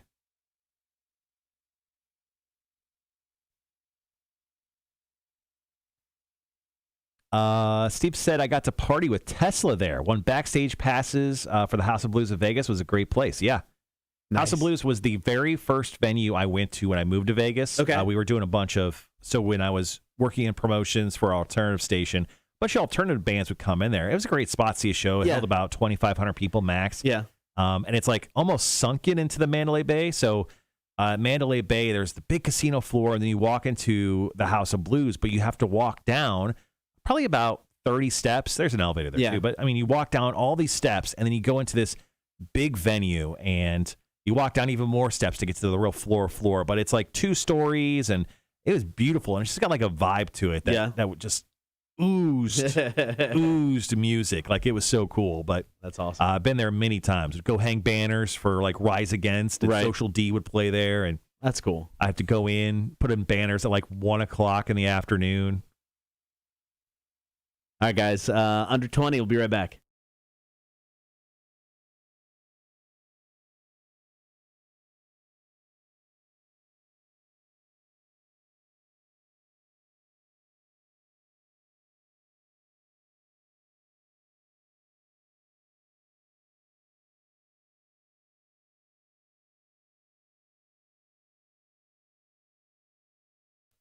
Getting right into it. Story number one, Marshall's music news. So the latest step in Stabbing Westward's musical return is now in place, Cotter. The band has announced that March 18th will be the date for the first full-length album in 21 years. Crazy it's been that long. Yeah, so the new album from Stabbing Westward is called Chasing Ghosts, and they have a new song called I Am Nothing. We're going to get to that here in just a moment. Now, Stabbing Westward said, it seems like we've been working on this album for a very long time, trying to get it just right. With the help of producer John Fryer and COP International, everything fell into place. We are so excited for the world to finally hear the new album. The new single, I Am Nothing, is just the tip of the iceberg. Now, pre-sales for the new album are going to start in January at stabbingwestward.com.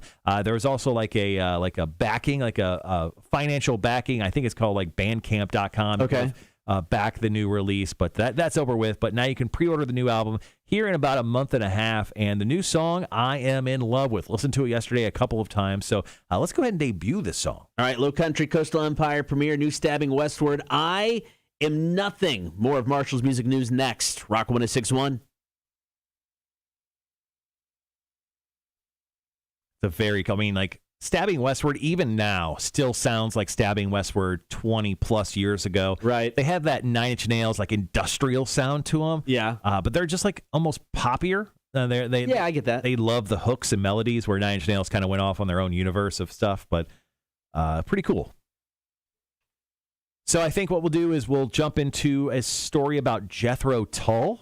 Okay. I don't think we've ever done, maybe one story before. I've done a Jethro Tull story.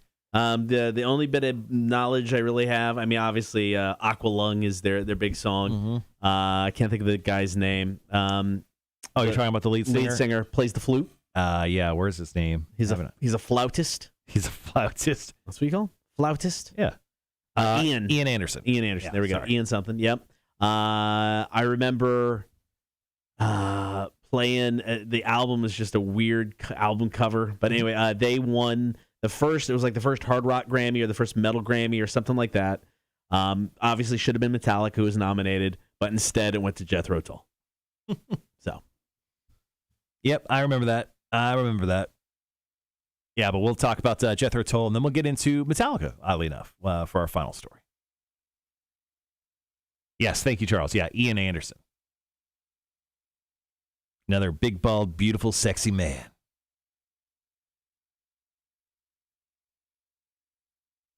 All right, we do have two songs here, so we're going to go into this and Rage. Gotcha. You know what? The Bears playing on my birthday tonight, you think they would try extra hard for the win, maybe? You know? So you're going to have this great day or whatever. It's going to, just all day. It's going to be like, man, today just worked out. Great birthday. It's awesome. Yeah. Then the Bears will come crashing down and ruin everything. Yeah.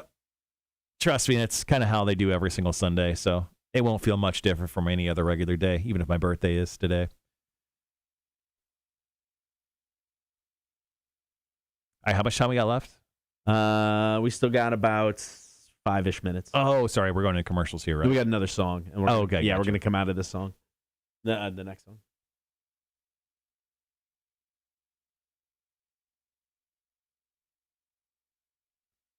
So there's a story currently up on loudwire.com that is 10 metal fashion mistakes of the early 2000s. Okay, I'm interested. Yeah, let's go over this list. Yeah.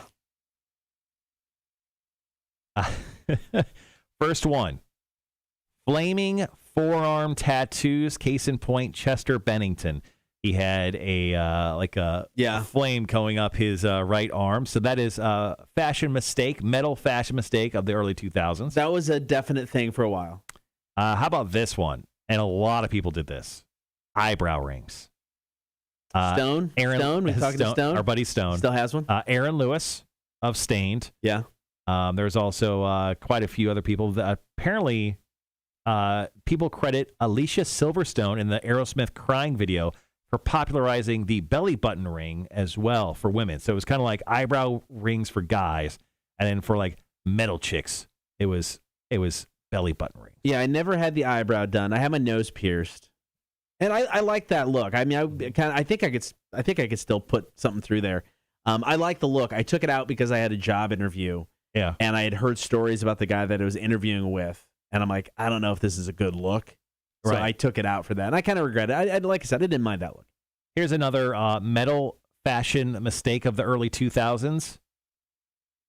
Big pants. And I'm talking like the Jinko pants, but like with the chains and the skulls and stuff on them and all the zippers.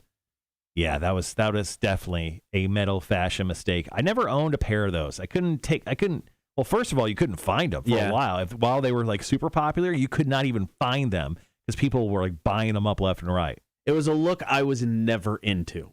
Mm-hmm. So it's like, I can't say looking back on my life, I made a lot of right decisions. This one, the right decision. What about this one? I don't think, maybe you had this one. Frosted blonde tips. I dyed my hair blonde, which was a bad idea. Mm-hmm. But I never frosted my tips. The next one, too many people fell into, and it's all Fred Durst's fault, the backwards red cap. Once again, going over the top 10 metal fashion mistakes of the early 2000s. I wanted a red cap so bad. I could not find one. Really? A fitted red cap. Well, because like the only one I wanted to buy a Cubs one, but it was impossible to find one. And like you can get one if you're a St. Louis Cardinals fan, and I wasn't going to wear that. So, but I wanted to wear one so bad, but I never got one. Never had a red cap. I did the backwards cap thing. I mean, everybody did that, but I never did the red one. How about basketball jerseys? Just like wearing a basketball jersey out in public, with Kid Rock is the one that did this quite a bit, like on stage, where like the stupid red leather pleather pants, white tennies, and of course the basketball jersey. Never did. I did a couple baseball jerseys, never basketball. What about over-tweezed, penciled-in eyebrows? That's on the list. No, obviously I've never. I thought you did because you don't have any eyebrows. I just don't have any eyebrows. Another one on the list they're saying, which actually I don't agree with because I love windbreakers. Oh, I'm a fan. I love windbreakers. I love a good windbreaker. Yeah. I rarely wear them. Yeah. No, nothing wrong with that. My members only jacket's pretty much a windbreaker, right? Yeah, I think so. Let's see. I actually confess up. I think, did I have one of these? I think I did. Affliction t-shirts. I never did. I think I got a free Affliction t-shirt from the radio station. Affliction teamed up with the UFC. Yeah. We were the UFC station. I got a bunch of Affliction stuff, but I didn't get like the gaudy ones. Right. I got the cheap man Affliction t-shirts, which was like stupid prints. Right. But not like the bedazzled ones. Right. Thing. And I think, there's more. The forbidden haircut. What is that? What's the forbidden haircut? This is a term coined by one of my best friends, according to this person who wrote this article. It's been kept as an inside joke between us for almost 20 plus years. And at this point in time, I would like to now bring the inside joke to the outside. It's time for me to come forward and tell you what I truly believe is the forbidden hairstyle. As someone who grew up listening to metal in the state of New Jersey, I saw sightings of this hairstyle everywhere. I'm not sure what the actual term to describe it is, or if there is even one, but I'm going to continue calling it what I have because I stand by it. So what's the forbidden haircut? It's a combination of a shaved head, but with a ponytail. Forbidden haircuts come in different forms. Essentially, I have a forbidden haircut because I got my side shave. Okay. It's mullet-ish. There's a lot of flow going on with what he calls a forbidden haircut. They use case in point, Phil Anselmo. He used to have more of a mohawk that would go into a ponytail. Yeah, I did that-ish. I mean, I did side shave back in high school. Yeah. All right, guys, we'll be right back.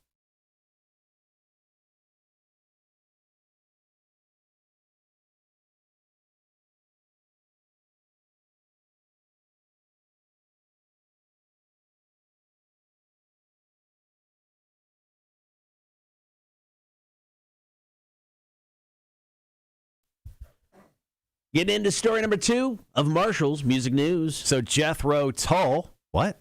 Yeah, Jethro Tull has just announced the Zealot Gene, their first new album in 18 years. That one's been a minute too. Damn. Yeah, so the new single, Shoshana Sleeping, has been released. Now, work on the record began in 2017, and of course, 4 years later, Ian Anderson said they have reached the finish line with 12 brand new tracks set for release on January 28th. Now, I'm guessing it took them 4 years because of the pandemic? Yes. Not because it just should not have taken that long. Probably not for them. Yeah, they actually cite the pandemic as one of the reasons for it taking so long. Now, plans to release the first Jethro Tull album since 2003. The Jethro Tull Christmas album were obviously derailed by the pandemic. He goes on to say it was so sudden amidst the concerns and warnings of the scientific community and a few other enlightened politicians. We all retreated in disbelief to our home to wait out the storm. Now, you can pre-order your copy of the Zealot Gene at JethroTullBand.com. But there you go. New Jethro Tull exists in this world.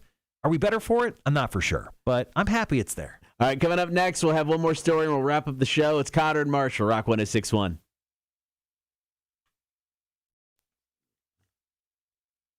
Wanda goes, I have my trip skirt still in the back of my closet. Chain still with it. Nice. Just in case. You never know when you got to bust it out. Mm-hmm. It's true. Holly says that she had the sides and underneath of mine back in school. Yeah. You're only cool if you do that. All right, so in commercials now, we'll get to Papa Roach Killed the Noise, their new song, and then the final break of the show. Wanda says she sent a picture of it to the text line. I'm going to use the restroom when we have a moment. Okay. Yes, Wanda. That is amazing. Yeah, I missed out on that whole thing. That a little too old for that, I think. Maybe. I don't know. Maybe I was just too married. The wife had been like, no, you're not wearing that. Oh, that's awesome, though. Thank you for sharing. Okay. All right, guys. Well, thank you for hanging out again. I mean, we got one more break to go, but thank you for hanging out. I appreciate it.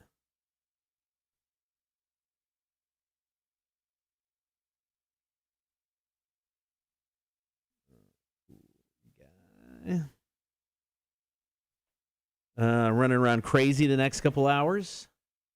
Hopefully your day is a little bit chiller than mine.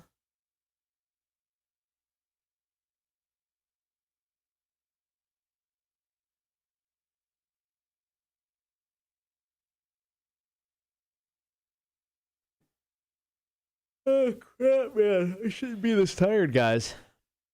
Should not be this tired. I actually slept, I thought, pretty decently. My apologies.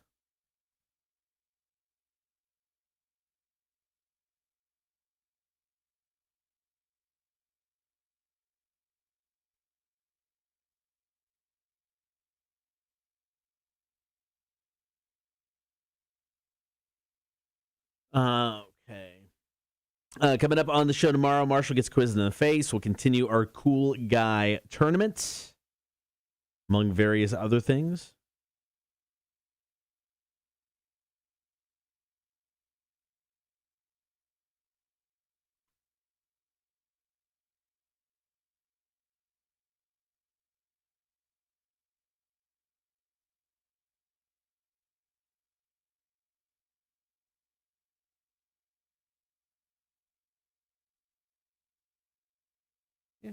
All right, yeah, among various other things. All right, we'll get to stuff tomorrow.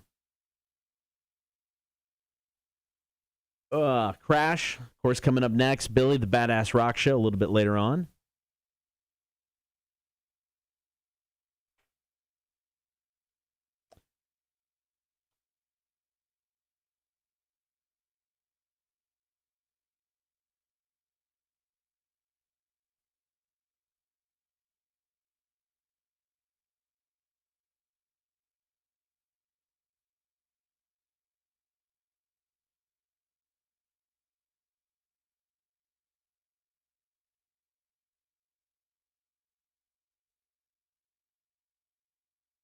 All right.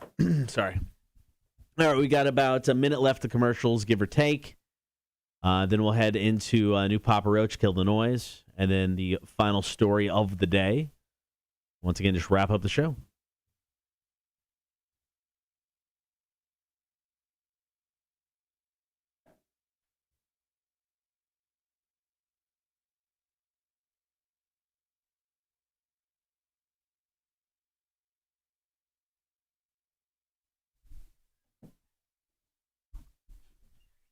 Did you put the horde in timeout? Why is it so goddamn quiet in here? Stuff. Do you know if the concert tonight is sold out? I want to take my daughter. When it comes to Foreigner, no, I think tickets were still available for the show. How many times, honestly, have you seen Foreigner? That you had to guess. Not including tonight, I would say I've seen Foreigner 6 or 7 times. Is that the most you've seen a band? Yeah, I mean, it's right up there. I mean, oddly enough, Seven Dust and Metallica are probably my top. Okay. And Foreigner are my top 3. Interesting. Holly, why don't you just message the Cotter and Marshall show? I may have a pair of tickets for you. We had some extra tickets. Cool. Brett goes, I'm here. Oh. Like outside the door? Here? I don't know. Is Rhett going to tase you? No. For my birthday, are you going to tase Cotter? Rhett, break in the door. Kick it down. Shatter the door. Kick it down. Like, say nothing. Just walk around the corner and tase Cotter. That would be the best gift you can give me, Rhett. Lily, if I could ask for nothing, please come arrest Cotter live on the air, and then we'll get him off camera. I'll be like, and then immediately I'll start screaming, Cotter, stop struggling! Stop struggling! Stop resisting! And then they'll shoot you with the taser, and then you just hear you scream in the background. Ah! That would be the best day. That would be the best gift anyone could give me, really. Yeah, sorry. It's really not about me. It's not about me. It's about you. Yeah. Red is on a stakeout. Just want to say. Nope, just here. If I was there, I'd be in front of the window. with your taser drawn, I hope so.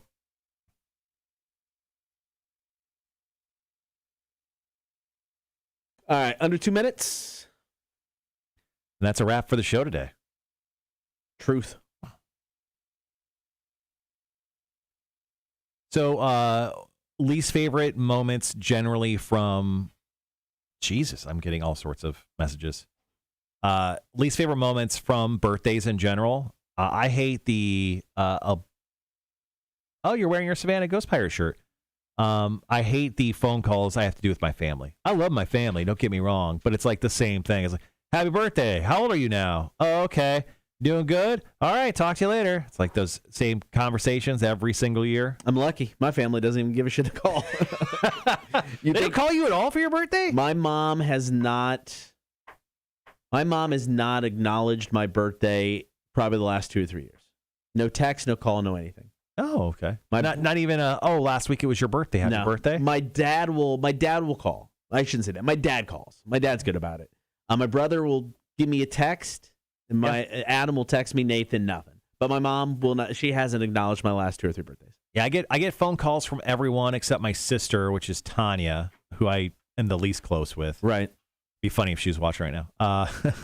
But son of a bitch. Don't worry, she's not. She texts me, and she's already texted me this morning. So she'll text me. Okay. She'll text me, but everyone else calls. Okay. Yeah. Mac, I'm so sorry. Camera 3 is broke. So hold on, let me fix it. Oh, look, the thing broke off. Right there. All right, guys, we'll be right back.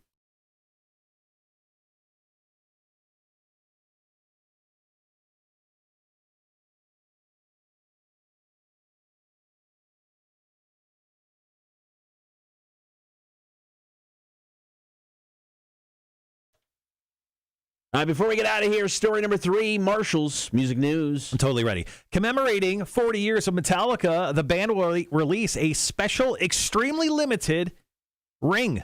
That's right. Only 40 of them are getting made. So once again, our camera's breaking.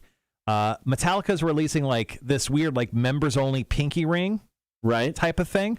So, and it's not cool looking at all. It's just a silver ring that's got like the Metallica logo on one side. Right. The other side has like the initials of the bands and then the years they've been together.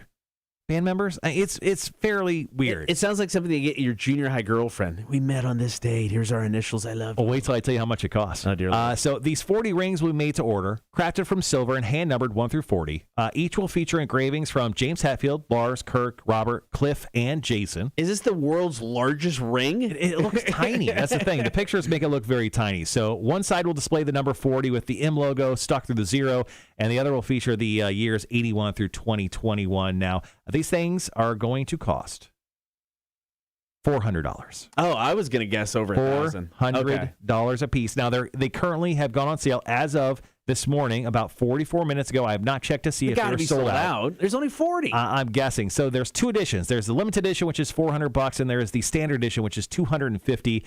There are some slight design differences, fanciness, but Right. that's kind of it. It's ridiculous. And you know what? They are going to sell. They're going to make like $40,000 off of 40 rings. I really thought they'd be more expensive. I mean, as much as it's weird for me to say, $200 for this seems reasonable. Well, I mean, it's $400. Well, no, but the lower end one. Yeah, it's $250. $250. I mean, for being and that's part of the. There's only so many of these made. It's not like we're making 5,000 of these. So I mean, if you're one of 40, $250, even $400, you're a big enough Metallica fan. Mm-hmm. It's not bad. It's not something I want. No, I'm not saying I want it, but if you're big enough and it's only 40 people on the planet get this, yeah. I mean, I really thought I was going to guess $3,000. I was kind of stunned no matter what price it was going to be. Just don't think that's worth it. But there you go. That's Marshall's Music News. All right, thank you guys for hanging out today. As always, we appreciate it. We got more Cool Guy Tournament tomorrow. Plus, Marshall will get quizzed in the face. Cotter and Marshall back tomorrow, 6 o'clock. Rock 106.1. Rhett says, what size is this ring? Can I put it on my truck as a tire? Jeez. How many engravings are on it? A lot. And the pictures look very, the ring looks very tiny. Right. Very tiny. Mac, show off your Savannah Ghost Pirates t-shirt. It's the razor. Oh, it's got the thing on the back. Oh, nice. Goes down your spine. Oh, turn Mac's mic on. No. Mike Mac on. There we go. Have a great day, everyone. What a day. Mac, what's going on? Not much of anything. Going to CrossFit for the first time in 2 weeks today, so that should be good. Oh, you're going to CrossFit later on? Yes. Oh, okay. All right, guys. Thanks for everything. Thank you for the birthday wishes. That's very nice. My fancy balloon. I have a cake. We'll all eventually eat at some point. Let's end the show on some advice. Mac, any advice? Watch Yellowstone. It was so good last night. Oh, yeah. I saw a lot of people talking about Yellowstone last night. My advice, don't rely on Jake Thompson when you're buying somebody else's birthday gift. 100%. Jake should never be allowed. Yeah. Yeah.